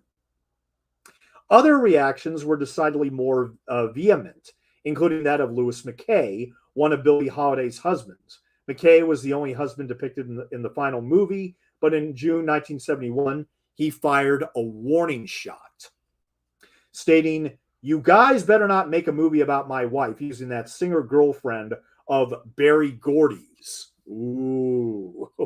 Leonard Feather, a jazz pianist who befriended Holiday in her cabaret days, likewise blasted the news. In many ways, this casting selection seemed even more controversial than the eventually overturned stunt casting of F. Lee Bailey for Furie's The Lawyer just 2.5 years before. Ross was crushed at the public's lack of faith in her potential as a movie actress, and it was often Gordy's job to boost her morale. Barry told her not to pay any attention to what people were saying about her. Just from having known her for so long, Ross fought back against her detractors the only way she knew how, with a total immersion into the role. She delved into Holiday's memoirs, spoke in depth with drug clinic doctors, interviewed those who knew her personally, listened to her records and performances nonstop, even falling asleep to them, almost as if she were absorbing Billie Holiday's essence through osmosis. Furie and Weston had to occasionally hold Gordy and Ross's hands throughout the process. Gordy's cursory concerns that the film might prove too earnest for Motown was easily overcome with Furie assuring him the film would be a smash hit. Barry was a hitmaker, a showman, a master of presentation, which was definitely an advantage, but he didn't know the rules in the film world, which was actually a good thing. Says Furie, he didn't know the first thing about making movies. I remember him bringing in a woman and introducing her, saying, "Here's the script supervisor." And I said, "Barry, do you know what a script supervisor does?" And he said, "Well, it's the person who supervises the writing of the script." I had to explain to him that a script supervisor keeps the notes of what we shot. It was that kind of lack of education. Gordy launched into his role into the project by immediately bankrolling script rewrites, assigning his creative assistant, future president of Motown Productions, Suzanne DePass, and trusted confidant blues diva, Chris Clark, to the task of first publishing, then completely making over a script that none of the principals felt was working. Almost the entire script was rewritten and reshaped by Suzanne and Chris.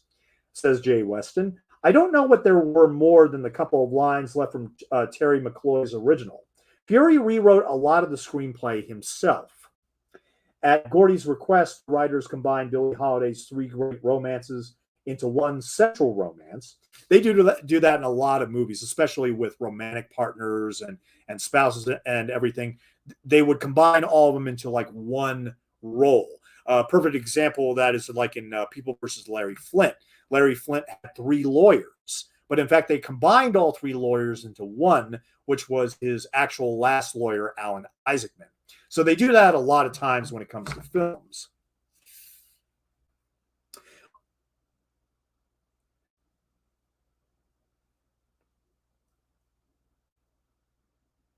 I started going to Sidney Furie's office every day for 3 or 4 hours to work through the screenplay, says Suzanne DePass.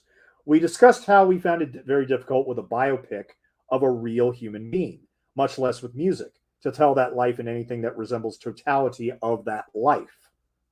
I think there's a difference between a blatant taking of liberties and a well thought out plan to try to hit the milestones in the approximate order in which they happened. Frank Yablans, who was the head of Paramount at the time, received The Lady Sings the Blues script on the first day of his new job. He was the president of Paramount on May 10th, 1971, and he instantly made a deal for Paramount to finance the movie for $2 million, with Gordy bound to investing additional personal finances beyond the principal sum in the event there were any overages. Paramount also saddled the burden of overcoming the various hostilities generated by the so-called stunt casting of Ross as Holiday. The studio's publicity department assumed a proactive role in deflecting any such ridicule and scrutiny. Yablans brought the discontented Louis McKay into the Lady Sings the Blues deal, paid him off, got him billed as the film's technical consultant. However, other powers at Paramount were concerned about what seemed like the film's limited box office appeal. Chief among these voices was being Charles Bluedorn, the head of the studio, overlooking the standard set by Lena Horne many decades previously. Now, this scene right here, Billy D. Williams was actually genuinely scared of Diana Ross at this point. That scene where she takes the pot and bangs him, nearly bangs his head on the door. He wasn't ready for that. That's why you see him duck so quickly. That was actually a genuine reaction. And when he says right here, "Oh, you would actually kill me to actually get to, these drugs and everything." I mean, that's what I'm saying. Billy D. Williams thought that he was really going to get hurt by Diana Ross's performance in this scene. He really did genuinely think that. Oh, man. Let me just say real quick that, I have never stuck a needle in my arm and I have no idea what the hell it's like. I have nothing against needles, but I'm not going to inject drugs into there. The thing is, the movie that put me off needles for life or drug needles for life is Sid and Nancy, because there are very, very graphic scenes in that movie. It's about Sid Vicious, the bass player for the Sex Pistols. And there's a lot of graphic scenes in that movie showcasing, drugs being injected into, people's arms and everything. I think John Alonzo, Gordon Willis, Sven Nykvist, Vittorio Storaro, and Richard Klein are among my favorite DPs of the 1970s. Great list of cinematographers right there. God, two figures from history I'd kill to make a movie about are Frank Lloyd Wright and Leonard Cohen. I like how Ross really looks nothing like Billie Holiday, but still totally looks like someone from the 30s. Yes, absolutely. She just has the right face for the period to me. I agree. I agree. I loved his direction on the Ipcress file. You know, I still got to see the Ipcress file. I mean, I love Michael Caine, so I really have no excuse. But believe me, after picking up this book, and I will be doing another Sidney J. Furie film on Veterans Day called Purple Hearts, which he made in 1984. So trust me, I'm going to be seeing a lot more of Sidney J. Furie's filmography after picking up this book, which is just it's a great book. I mean, I wasn't able to read the whole thing, but like I said, I read the pertinent passages for Lady Sings the Blues, and of course some of his later movies like Superman 4, The Quest for Peace, and The Entity, of course. And this is a very devastating line which Billy D. Williams delivers beautifully right here. Going out for a walk, but when I come back, I don't want to find you here. And he's basically going to walk out on her for, at this point, it seems like probably forever, because that scene earlier when, one of the Hanley brothers comes over, about to give her some more stuff and everything. And Billy D's just like shaking his head, realizing, oh no, she's got to go home. She's got to go home. She's got to get into rehab. This is horrible.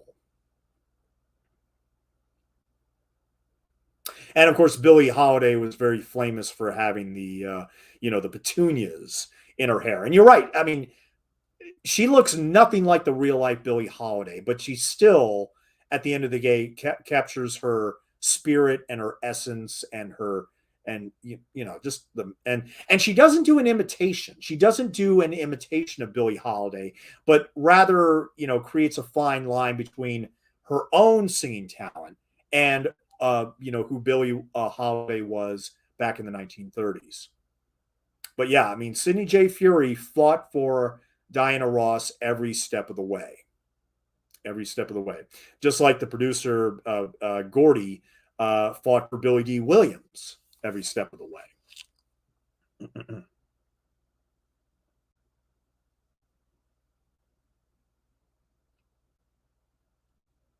The studio's publicity department assumed a proactive role in deflecting any such ridicule and scrutiny.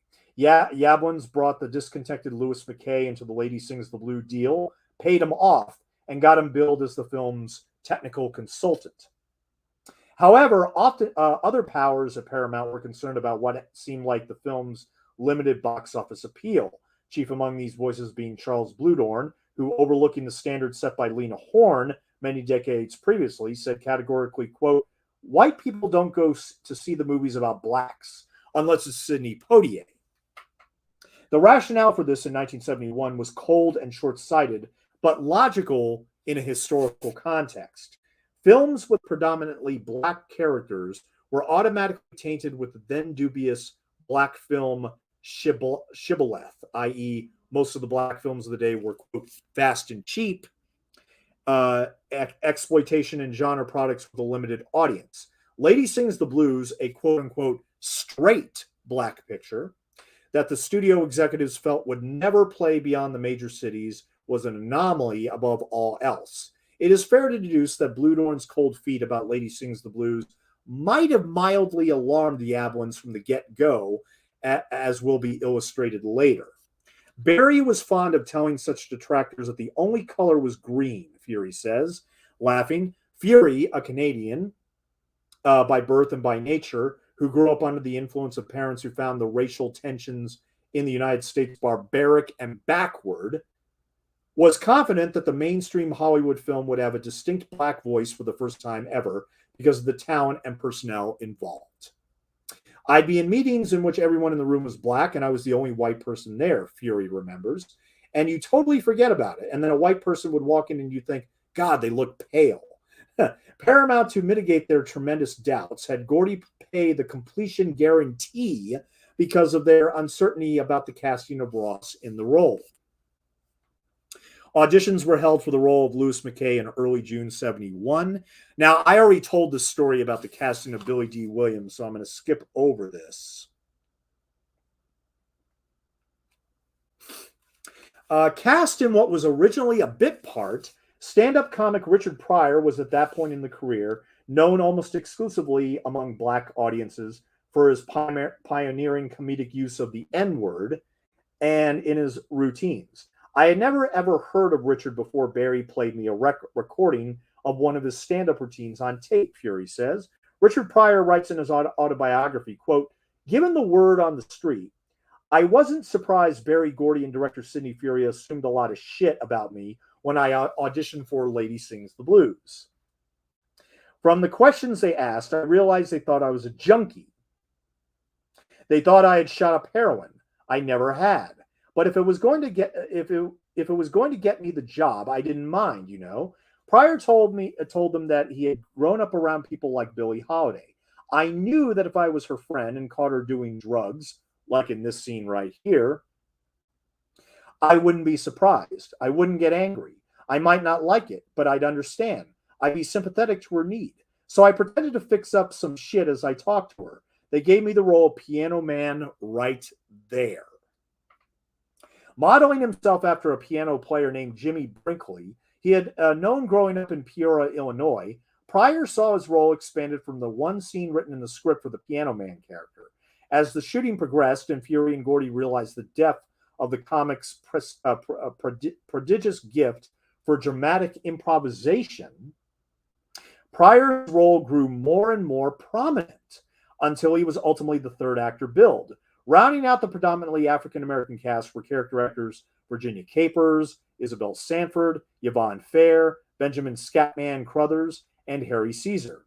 Desilu television actor Sid Melton, a veteran of the Danny Thomas Show, whom Ross had met during her guest appearance on Make Room for Granddaddy, was cast in the key role of a nightclub owner who first discovers Holiday.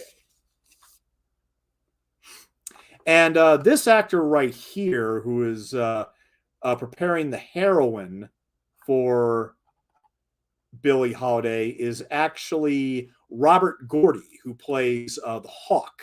Now, he is the youngest child of Berry Gordy Sr. and Bertha Fuller, the brother of Motown founder Berry Gordy Jr. and uncle of singer-rapper Red Foo.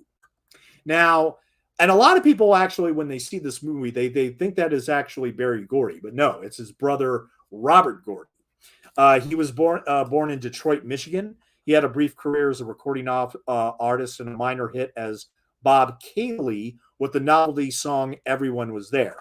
This is Robert Gordy with the beard here.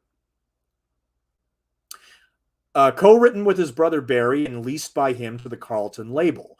The record reached number 96 on the Billboard Hot 100 in November of 1958. He recorded a second single on Gordy's Anna label in 1959, Nevermore, before working for a time in the Postal Service. As his older brother's Motown company exploded, Robert returned to work for it initially as a recording engineer. He also recorded two further singles for Bob Cayley, Small Sad Sam, a cover of Phil McLean's answer record to Big Bad John, and Hold On, Pearl. Neither was successful, and his career as a recording artist had ended. From 1961, he worked in Motown's publishing arm, Jobetti Music. In 1965, he took over as general manager and vice president of Jobetti following the death of his sister, Louise, and reputedly ran the company like a military platoon. As a songwriter, he co-wrote several songs for early Motown artists such as You're What's Happening in the World Today, the B-side to I Heard It Through the Grapevine, Motown's biggest single up until that time. As an actor, Robert Gordy also played the character Hawk here in Lady Sings the Blues. By 1974, Joe Beat had a catalog of over 7,000 songs, with Robert Gordy stating that his aim for the company was to have a well-rounded stable of songs, including country and western, as well as its established repartee. He continued to head Joe Beat until 1985. So, and Robert Gordy is still with us. He is still with us. He was born in 1931. However, sadly, his son Robert Jr. died last year on June 3rd in Las Vegas, Nevada. And Barry Gordy, who of course produced Lady Sings the Blues, is also still with us. He is 92 years old. 92 years old.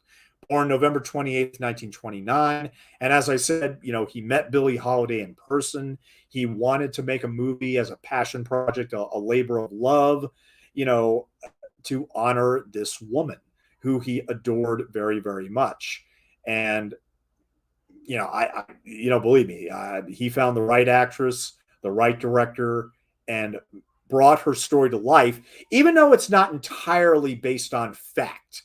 Look, I mean, a lot of license was taken, but the emotion comes through, and that's really what matters. I mean, right here, Sidney J. Furie, he just lets the camera keep going, watching what Diana Ross is doing here, which is terrific. Her mother just died. She realized this just as she was about to shoot up some more heroin, and she's just devastated. She's going through, this kaleidoscope of emotions, and they register so much with everything, every movement, every facial reaction. That's what I'm saying. I think she deserved the Oscar for this. I really do think she did. I've also seen The Boys, starring Richard Todd, Robert Morley, Dudley Sutton, Ronald Lacey, and Jess Conrad. A good flashbacky courtroom drama. Oh, wonderful. Yeah, I'm going to have to see most, other Furie's other movies, particularly the Ipcress File. That's one that will probably be the next one I need to see. But like I said, November 11th, Veterans Day, I will be doing an audio commentary on his 1984 film Purple Hearts. Yeah.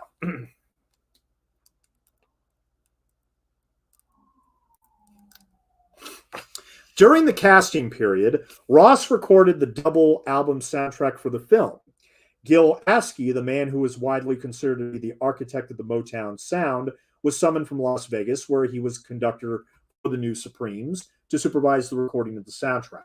Ross, who very early on rejected the idea of lip syncing to the real Holiday recordings, considering even the suggestion insulting, meditated intently as to whether she would mimic Holiday's patented vocal style, hybridize elements of her own style with the Holiday style, or just branch out in a completely individual vocal direction and completely redefine the Holiday sound for the movie. Diana could do a perfect, absolutely flawless Billie Holiday impersonation, but we all agreed that Diana doing a slightly modified version of her own voice would suit the film's vision best, said Gordy. Who would have wanted to hear just an imitation? Very true. Most of the audience was really coming to hear Diana sing, not to listen to her do an impression. That's very, very true. While Ross recorded 17 Billie Holiday songs for the film's double album soundtrack, with Askey, Furie, and Gordy continued to clash throughout pre-production, with the director quitting again soon after his first attempt at departure.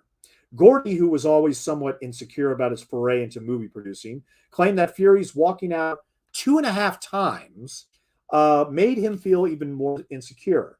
Furie's second resignation was a result of general frustration over Gordy's often overexerting his influence, second-guessing creative decisions Furie had made. One day, he just walked out of a rehearsal, leaving me to run the whole show. I was lost, racking my brain for who could take his place, Gordy says of director Furie. Standing up to Furie, Gordy exclaimed, "My people say I shouldn't submit to you." Furie recalls saying the same thing back to him, even though my people only meant Brad Dexter. Paramount had another film waiting in the wings for the stymied Furie and told him they would find someone else to work with Gordy. This did not sit well with the director, who felt a certain degree of attachment to the project from the moment he and Weston scored the magical Ross in the role. So once again, he returned with an even mix of trepidation and moxie. Furie told Gordy that he wanted his input, but that the film had to have only, quote, one boss on the set.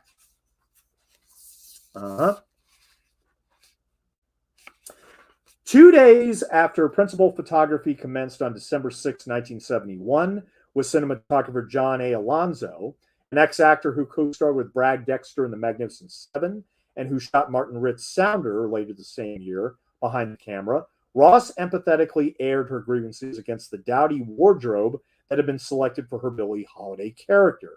At that point, the painstakingly coordinated original wardrobe was one of the few things that had been meticulously based on factual life of the real Holiday, who famously wore gardenias in her hair, but was never the glamorously wardrobe figure many might have led to believe.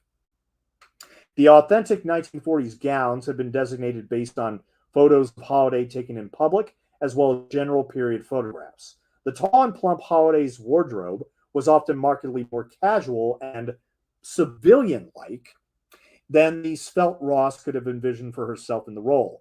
The money was assembled to hire fashion icon Bob Mackie to redesign the wardrobe with his partner Ray Agayan. We were often designing the clothes the day before they were to be shot. Diana Ross was so far removed visually from the Billie Holiday pictures that you see. Billie Holiday was kind of a heavy-set woman who didn't look like she could move very fast. And Diana was a skinny, amazing-looking creature. We just really looked at the period and we took elements that Billie liked, like the gardenias in the hair, and matched that with certain kinds of clothes.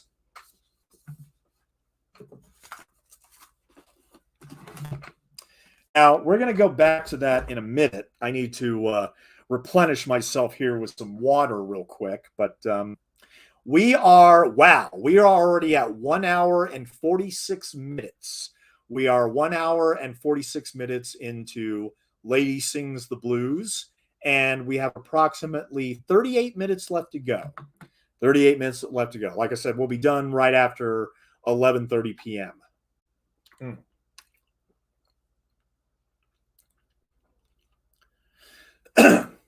And of course, Billy D. Williams' character, comes back and tells her, I will never leave you again if you marry me. And she, she agrees, but, also she ends up being arrested and, thrown into this mental ward and everything. And these scenes are just heartbreaking.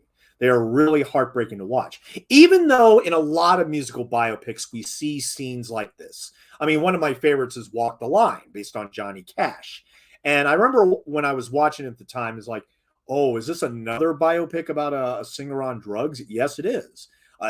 Unfortunately, sadly, a lot of these singers do get addicted to drugs, and in a lot of films about musicals, it's almost like a musical biopic. It's almost a staple of the genre that the lead character always descends into drugs. Mm. Mm.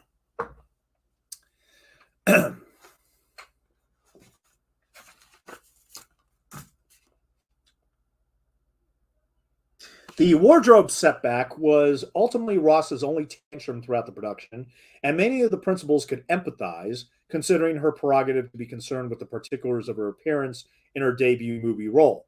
Diana Ross is an absolute dream to work with, Furie claims. She is one of the most professional and one of the most gracious actors I've ever had the pleasure of directing in all my decades in the business.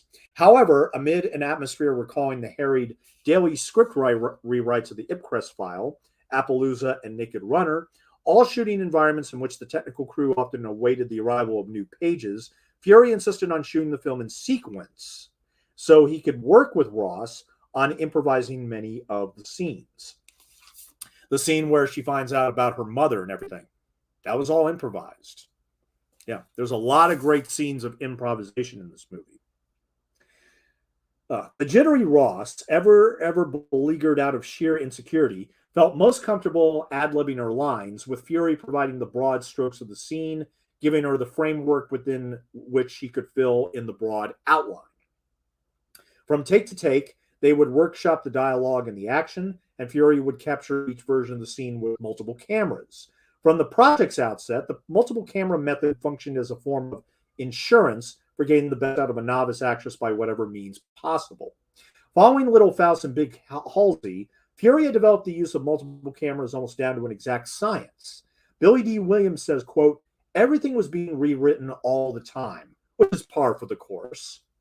But they'd wake me up and give me new pages to memorize in the middle of the night, and then I'd go to the set, and Sidney would tell me that we were going to improvise because Diana gave a much better performance that way. Excuse me. It took some getting used to, but it was one of the happiest sets that I can recall. Once, when Gordy offered his 2 cents about the improvisation in a scene, Williams told him, "I have no idea of my own. I'd like to try." After all, I'd had 20 years experience and you've had none. Gordy responded in kind, "Right, but look at it this way. If I make a mistake, I pay for it. If you make a mistake, I pay for it. Get it?" For Richard Pryor's part, he revealed in the improvisatory tone of the scenes, deftly ad-libbing his lines for both comedic effect and pathos. A scene later in the picture between Ross and Pryor, the "Who's That Knocking" scene, proved a telling example of how effective Furie's approach to directing newcomers appeared. Now, we haven't gotten to that scene yet. It's probably the most powerful scene in the movie is the "Who's That Knocking" scene, and we'll get to that eventually. We'll definitely get to that eventually.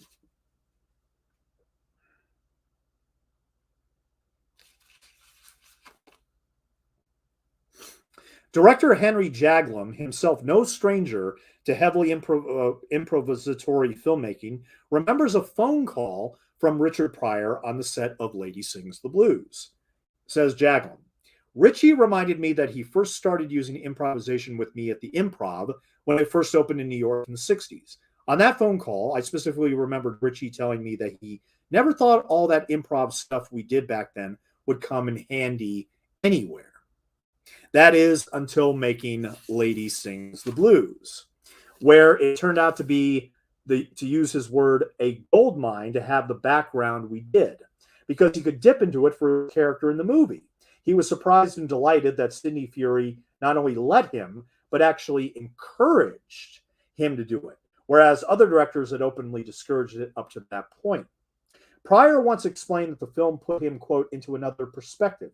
I've been working in clubs before groups of 300 people doing my thing and was happy with it until that movie. At the end, I felt like I'd opened a new door. Suddenly, people wanted to meet me." In his autobiography, he adds, quote, "I talked about becoming a movie star all the time, and I tried not to get high as we shot the movie. It seemed to let me hold my own." Thanks to Gordy's famously close and lengthy relationship with Ross, he provided a vital resource for Furie as a director, standing by to advise him whether she could do more in any given scene. Furie was known to bellow to Gordy after a take, "Can't she get to? Can't she get to? Can't she get to more?" One of the things I was allowed to do with this very first film with Sidney Furie Begins Ross was that he allowed me the freedom to do it over and over and over again if I felt I needed it. There was never the pressure. Although Ross's comfort was of the essence, there were many moments when her discomfort over certain bits of material emerged. Ross, who was very body conscious, felt awkward and self-aware performing both the scene in which she disrobes down to her brassiere to shoot up heroin in a bathroom and the nightclub scene in which he hesitates over picking up dollar bills with her thighs. One thing you could see was that when we got to actually shoot, it was such a high for her when she never seemed worried about all that nasty stuff people had written to her about being cast in the role and all the stuff people were saying about her, at least on the surface.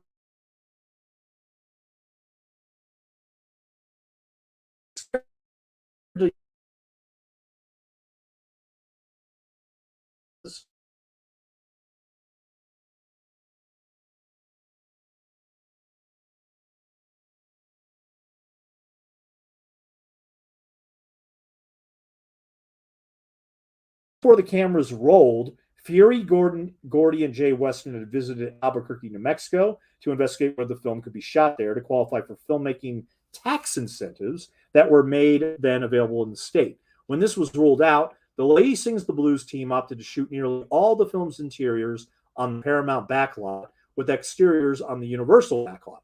And then the Warner Brothers backlot was used for a day for shooting the scene involving a run-in with the Ku Klux Klan, but the company found it that it looked artificial as a substitute for a real location. I apologize. I thought it was the Universal backlot. It was actually the Warner Brothers backlot. In the middle of shooting, the impetuous but enthusiastic Gordy started editing the film on his own accord, taking cassettes up to his house on a nightly basis in an effort to paste things together in test sequences. Furie allowed Gordy some leeway in directing performances firsthand on the few occasions that Gordy insisted. In these instances, Furie would tweak Gordy's direction. Now, I got to stop here and tell this story because it's a great story. They talk about it on the commentary. Like I said, uh, Gordy had a long relationship with Diana Ross. They were a couple. But they decided before shooting started to end the relationship because they didn't want the personal relationship to affect their professional relationship, which is completely understandable. And like I said, Billie D. Williams was practically flirting with Diana Ross the whole time. And this, of course, intimidated the producer, Barry Gordy. So whenever they did rehearsals of this scene, they would say all the lines. And then right before they were about to kiss, Gordy would also always say, cut. He would never let them kiss in rehearsals. And this went on several times. And of course, all the crew members sitting around started laughing. Like, because they knew. They knew, no. I'm not going to let Billie D kiss Diana Ross in front of me and everything. And Sidney J. Furie eventually had to pull him aside. You know why they're laughing, right? Because you won't let them finish the scene and actually kiss. So finally, they decided to do the scene, and this time they would kiss. So they started kissing. Gordy yells, cut. They ignored him and continued to kiss. He says, cut, cut. They continued to kiss. They continued to kiss like they are right now. Finally, and everybody's laughing, of course, at this point. But then, Gordy lost it and said, God damn it, cut. Cut, God damn it. And finally, they did stop it. And at that point, everybody was rolling down the aisles in laughter. Just seriously. All for that one scene. All for that one scene. And he just didn't want to see Diana Ross kiss Billie D. Williams. He would not stand for that. Now, this is all the setup for the third act right here, which basically, of course, after her drug conviction, she has difficulty getting licenses, to play in clubs around New York City. So, this gentleman right here, he thinks of a plan that let's put her on a tour. She can sing her heart out everywhere she goes, and then when she comes back to New York, people will be dying to hear her again. And so let's put her up at Carnegie Hall. Very true. So this was basically a journey to get into Carnegie Hall, but a jazz singer had never appeared in Carnegie Hall, at least in this movie, up until that point. So, this was basically, like I said, she's clean, she's out of rehab. She needs to, get back on the road and, get forgiveness and everything. And the idea, when she got back to New York, people will be screaming to see her in Carnegie Hall. And that's exactly what they did.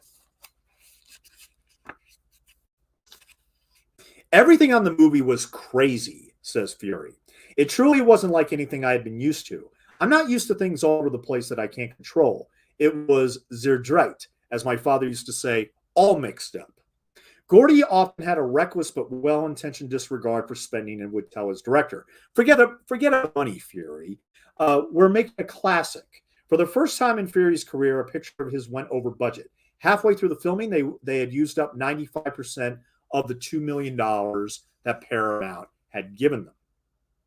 Gordy ventured to the office of Frank Yablans to get Paramount to invest more money in the project, believing that requesting a budget hike in Hollywood was a common thing. Yablans, the head of the studio, steadfastly refused, stating, most we've ever given to a black film is $500,000.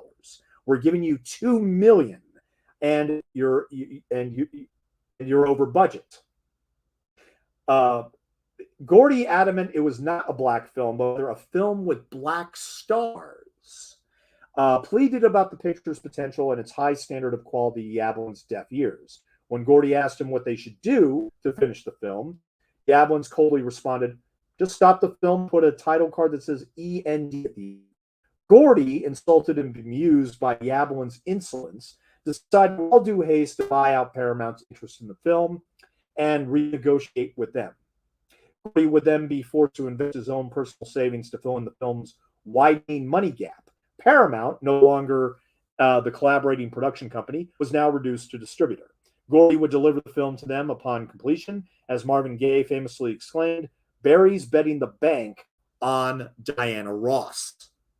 In January of 1972, as Barry sat in his office holding the $2 million check in his hand, Shelley Berger and an actress scared Diana Ross were both present. Gordy was about to deliver the check to Yablans. Ross uttered nervously, I am frightened now that I'm making you put up all this money for me, Gordy responded. If I'm guessing so wrong on this film, then I would deserve to lose this money. I have always thought that if you believed in me, I can do whatever you think I can do. Barry Gordon believed in me, according to Diana Ross.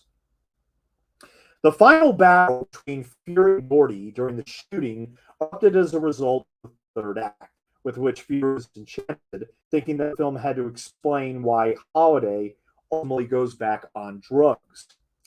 He exclaimed, you know nothing about drug addicts. You don't have to explain a goddamn thing. The real question is, why are they off drugs? Furie, who at the time failed to grasp this notion, arranged to have his name taken on credits as one of the 4 scriptwriters, with McCloy to pass Clark maintaining credit. I of course now know after all these years that Barry was right. I was naive about that kind of thing back then. When shooting wrapped in February of 1972, both Furie's wife Linda and Diana Ross announced that they were pregnant. Sidney and Linda Furie's son Chris was approaching 2 years of age at the time. The expectant father resigned himself to the daunting task of editing Lady Sings the Blues with Argyle Nelson.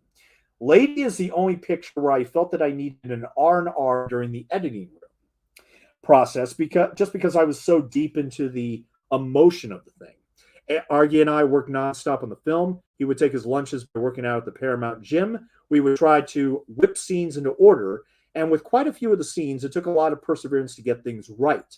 It was trickier than any of the films we'd cut before. We made so many changes as a result of those screenings that after a while, RG and I kept saying, we hate this movie. We hate this movie. Furie recalls, God, I used to cringe when he said things like that.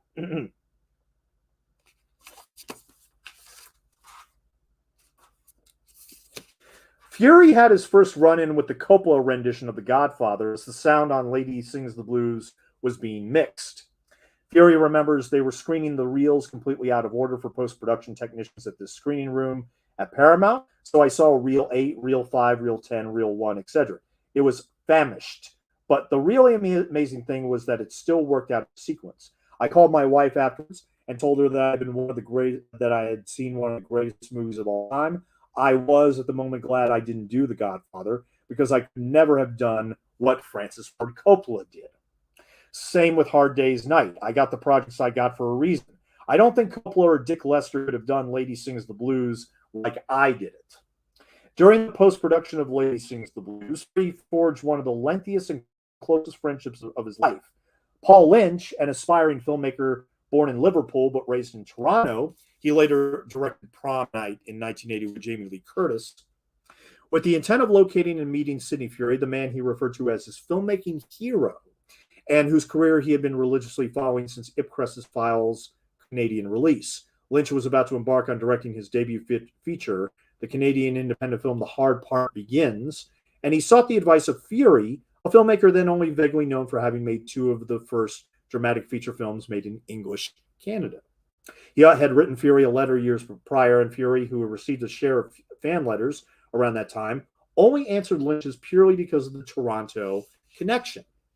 I was staying at the Dump Hotel on Sunset called the Sunset Doheny. Actually, I'm going to skip all of that. Upon the release of the Lady Sings the Blues soundtrack, which coincided with the October 1972 movie release, the album climbed to #1 on the Billboard charts, becoming the only one of Ross's solo albums to rise to that coveted top spot. It maintained its status as a bestseller throughout the following 18 months. The NAACP sponsored the October 12th, 1972 premiere, with Duke Ellington presiding as honorary chairman of the premiere committee. Paramount, and not Motown, ponied up to buy Furie and Weston's plane tickets to the premieres. Motown was doing its best to freeze out so that Barry could claim the movie for his own. The pregnant Ross, stuck in Los Angeles, under orders from the director not to attend the New York premiere, anxiously awaited the news of the film's reception, which arrived in the form of a late-night phone call from Berry Gordy. Lady Sings the Blues turned out to be such a critical triumph that even regular Fury opponent Pauline Kael had to admit that the film worked. Famously, she stopped taking notes midway through her screening of the film and simply exclaimed, "I love it." In her New Yorker review, she writes, quote, "Actually, it's a fraud, but emotionally, it delivers." And asked, how can you trash an artist's life and come up with a movie as effective as Lady Sings the Blues? Diana Ross, a tall, skinny goblin of a girl, intensely likable, always in motion, seemed an irrational choice for the sultry, still Billie Holiday. Yet she's like a beautiful bonfire. There's nothing to question. You must react with everything you've got. You react in kind because she has given herself to the role with an all-out physicality, not holding anything back. Charles Champlin, writing for the Los Angeles Times, observed that the extensive use of improvisation in the scenes explains their harrowing immediacy and the fact that they play as drama rather than melodrama. Roger Ebert for the Chicago Sun-Times writes, what brings the movie alive is the performance that Diana Ross and director Sidney J. Furie bring to the scenes. He continues, this was one of the great performances of 1972, and there is no building up to it. The opening scene is one of the total and unrelieved anguish. The high, lonely shriek which escapes from Ross in the scene is a call from the soul. And we know it isn't any screen debut by a top 40 star. This is acting. Dave Kerr, the Chicago Reader, echoed his Chicago comrade Ebert's praise, saying, quote, the director, Sidney J. Furie, never seemed so adept or comfortable with genre material. This showbiz bio hits all the high points of the film with some measure of precision.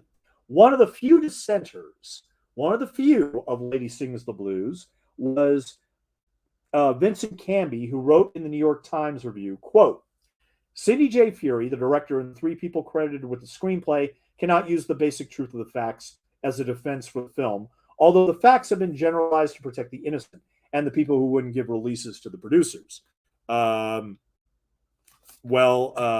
Billy D. Williams, who plays Louis McKay, he signed off begrudgingly, but he signed off.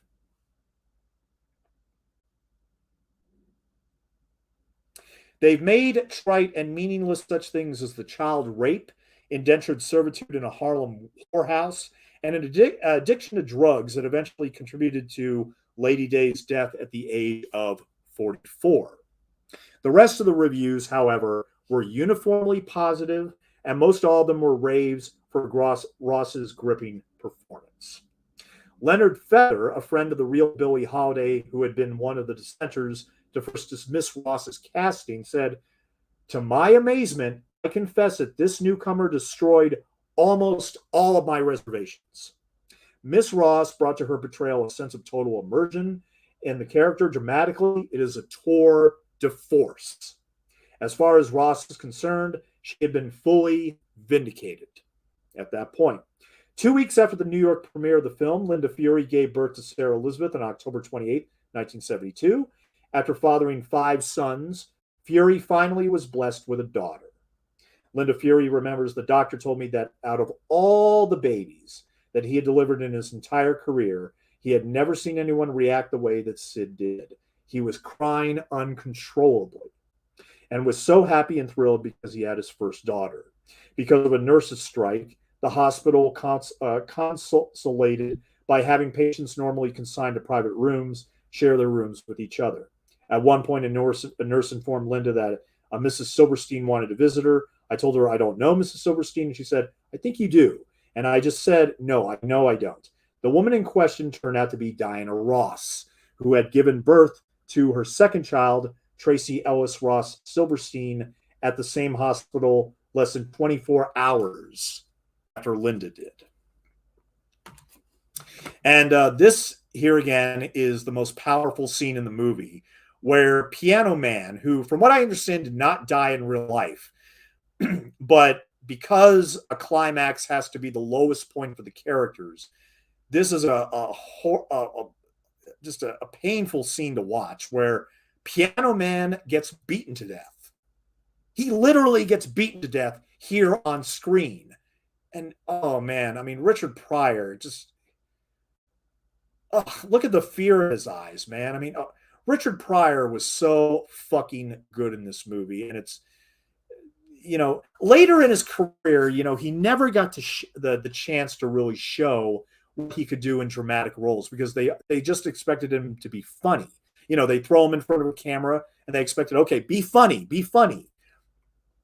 I mean, with this and Blue Collar from 1978, these are definitely Richard Pryor's two very best performances. And believe me, I love Stir Crazy. I love Blazing Saddles, where he was originally supposed to star in, and he ended up only getting credit for the screenplay because he had created the character Mongo. He loved the character Mongo. Unfortunately, he did not get to star in Blazing Saddles because Warner Brothers thought he was unreliable. And in fact, when they were about to shoot, Mel Brooks gave him a call and said, Richard, where are you? We're about to shoot the movie, man. He's like, oh, I'm in Detroit. It's like, I'm in Detroit. Yes, Liza Minnelli did beat her to the Oscar, but after watching Lady Sings the Blues, I am now Team Diana Ross. I am now totally Team Diana Ross.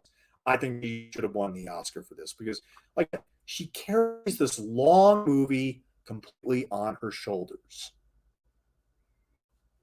Absolutely. I remember seeing Lady Sings the Blues on BBC One in the 80s. Oh, wow. And see, I mean, this is devastating because, Piano Man just got beaten to death. She's still very, very high. She gets the phone call. We finally got into Carnegie Hall. And no, she's going crazy. She's traumatized because of what happened to Piano Man. And it doesn't help that she was also very high as well.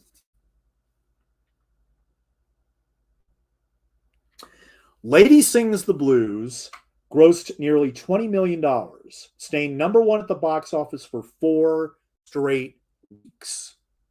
The film returned to the number one spot 3 weeks later after having been temporarily dethroned by 1776. Now, I'm going to confess right now, I'm glad they mentioned 1776 in this book, because the truth of the matter is that is my number one film of 72. I did not do a commentary for it for the 4th of July. I'm going to do a commentary for it on Sunday, November 20th. Yeah, Sunday, November 20th, approximately a month from now, I will be doing 1776. And not only is it my number one film of 1972, but it's also my favorite movie musical of all time. So please stand by for that, because I'm going to be doing a shit ton of research for that one. Oh, man. Furie and Gordy's picture, made against great odds, had risen to become Paramount's second biggest moneymaker of 1972, behind their all-time record breaker, The Godfather. Berry Gordy's having bet the bank on Diana had paid off handsomely, as Yablans, Bluedorn, and Peter Bart, who later recanted his earlier statement about the filmmakers having ruined the career of Diana Ross, were forced to eat their words. The film was nominated for 5 Academy Awards, including Best Actress, Best Screenplay based on factual material or material not previously published or produced, Best Music, Scoring, Original Song Score, and Adaptation, Best Art Direction, and Best Costume Design. Everyone involved knew that Ross was a shoo-in for a nomination and that the picture was a sure thing to score other nominations. But everyone feared that Ross's performance and Cicely Tyson's performance in Sounder would, quote, cancel each other out. A sign of the times in a less enlightened era where voters were keener to pigeonhole the rare black nominees. Missing were nominations for Pryor as Best Supporting Actor. I think he should have been nominated and even won. Furie as Director, and the film for Best Picture. It was reward enough for me to see Diana be a front runner as Best Actress, says Furie. I didn't need it because knowing that I was the one who first suggested for the role against all the naysayers and all the camps. Despite high hopes, no one on the team was awarded on Oscar night, March 27th, 1953. Furie, on location for his next picture, did not attend the ceremony and claims he would not have been present in any event, even if he had personally been nominated and was not working. Liza Minnelli took home the Best Actress Oscar for her work in Cabaret, says Barry Gordy. When Gene Hackman announced the Oscar for Best Actress and said, lie and not die, I wanted to die. The confident Gordy had pumped hundreds of thousands of dollars into a controversially aggressive Oscar ad campaign for the film and faced severe criticism for what many considered an attempt to purchase the award for Ross. After all these years, I'm still convinced it was highway robbery, even though I know Liza Minnelli did a fine job in Cabaret, says director Sidney J. Furie. Ross won the Golden Globe for Most Promising Newcomer, even though the film won none of its 5 nominations. Furie was firmly back into the studio's winner's circle again. For the first time since the Ipcress file 7 years before. Paramount feeded Coppola and Furie as the film ended its run at the closing night screening at the 1973 Cannes Film Festival.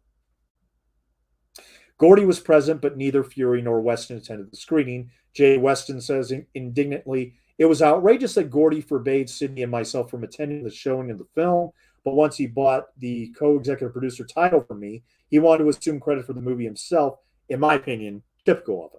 Furie says on this matter, without Barry, there'd be no movie. He gambled everything he had to gamble on it. I know that it's also my film and that I was the director. That's all I need. And it should be noted that even though Furie threatened to quit at least twice, after this movie came out, Gordy and Furie became lifelong friends. So much so that they actually did the audio commentary for the DVD and the Blu-ray. And I'll talk about the Blu-ray very soon as we're about to conclude the movie here, because we are 2 hours and 17 minutes and 30 seconds in, and we only have about 7 minutes left to go. So we're almost done, guys. We're almost done. Lady Sings the Blues, like the Ipcress file, had lived a rich legacy, having been inducted into the Black Movie Awards Classic Cinema Hall of Fame in 2006. At the event, Furie chanced to meet filmmaker Spike Lee, who gratefully expressed to him how much Lady Sings the Blues had inspired him as a black kid growing up in Brooklyn in the early 70s, and how rarely, if ever, Hollywood got that right. In 2008, Time magazine critic Richard Corliss named the film one of the top 25 important films about race. One of the significant achievements of Lady Sings the Blues proved to be its remarkable crossover success. Gary Storoff writes in his 2002 piece in the Journal of Popular Film and Television, the first academic piece written about the film. Long neglected by the film scholars because of its fundamental dishonesty, Lady Sings the Blues deserves very close analysis for what it sets out to accomplish. The film has more significance to the history of popular culture than it does as Diana Ross's career move after her departure from the Supremes, or as Gordy's strategy to gain Motown's foothold in the movie business. Lady is a historical marker for African Americans in Hollywood, for it ushers in the crossover film and defines the demise of the blaxploitation era of filmmaking. The film is the locus classicus of the crossover text, created to win the sympathies of both a white and African American audience. Supposedly based on Holiday's autobiography, Lady is representative of Hollywood's attempt to create America's mythic melting pot, supposedly eluding boundaries of race, gender, age, and class in favor of a, quote, universal romantic plot. And here's the thing: unlike Sweetback, unlike Superfly, and unlike Shaft, Lady Sings the Blues broke so much ground, particularly internationally. Black films did not really play internationally. I mean, but they put Diana Ross on a concert tour. It performed well in England. It performed well in Japan. It performed well in Australia. I mean, countries all around the world went to see Lady Sings the Blues when, the studio thought it wasn't going to even play in just a few theaters. This is the very final concert sequence at Carnegie Hall where Diana Ross, delivers the um, her final performance is Billie Holiday on stage here, and it's wonderful. Can I get my license now? Are you kidding? You've got all of New York City, your home. Look at that.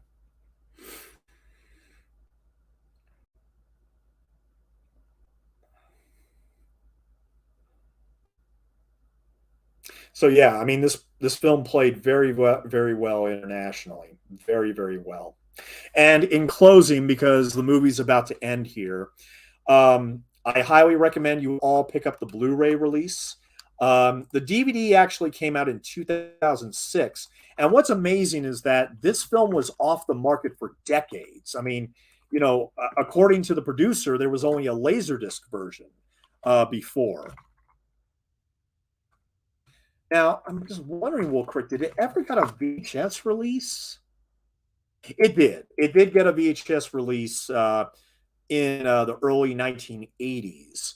But the Blu-ray actually came out last year, believe it or not. Came out February 23rd of 2021, right here. You can get it for $11. You can get it for $11. Highly recommend you go and get a copy. It has an audio commentary by director Sidney J. Furie, as well as producer Barry Gordy. Oh yeah, I got it almost. Yeah, commentary by executive producer Barry Gordy, director Sidney Furie, and artist manager Shelley Berger. Behind the Blues, Lady Sings the Blues has interviews with Billy D. Williams and Diana Ross. And we also have 20 minutes of deleted scenes, which honestly, I liked all of the deleted scenes in this movie. I liked all of them.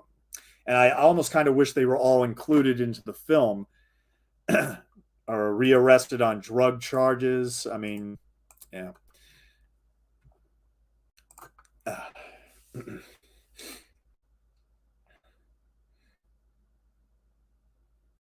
So yeah, I mean, definitely pick up the Blu-ray. I mean, if you like this movie, pick up the Blu-ray. And then Billie Holiday dead at 44. Yeah, she was only 44 years old. Uh, I am so happy I watched this movie, and I'm so happy that I, did my research and I did this commentary and everything. It was a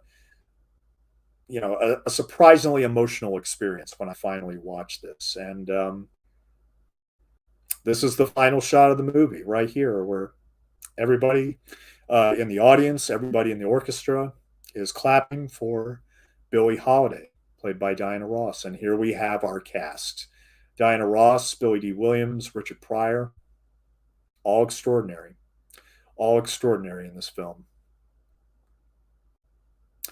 And so that is Lady Sings the Blues. I want to thank everybody for coming out tonight. Paul Stephen, Zachary Antle, Rob Gasper, thank you so much for providing these comments and everything. Really glad you all came out tonight. Like I said, highly recommend the Blu-ray. Highly recommend the Sidney J. Furie book, Life and Films by Daniel Creamer, which I will also quote for my commentary for Purple Hearts, which will be coming on Veterans Day. I'd love it if you could join me for that. And then, like I said, you can also pick up a copy of Billie Holiday's biography. This is the 50th anniversary edition from 2006. And so, Lady Sings the Blues. I will be watching this movie many more times. I will be listening to the commentary many more times because the commentary on the Blu-ray is terrific. I mean, and because those three individuals were there when they made the movie, I mean, it's certainly a hell of a lot more valuable than my commentary. So, at any rate, thank you so much for joining me tonight. Lady Sings the Blues. This is Stone Gassman signing off, and I will see you all in a couple days for more horror commentaries, which I will start with Dracula AD 1972, and then we will do Paul Bartel's Private Parts. And then this Saturday night, I will be doing Blackula and Scream Blackula Scream. I was going to do them last night, but I realized that the Lady Sings the Blues I would have to prepare a lot more for, and that's why I decided to focus exclusively on this film instead of Blackula. But at any rate, thank you so much for joining me once again. You all have a great evening, and I will see you again soon. Thank you for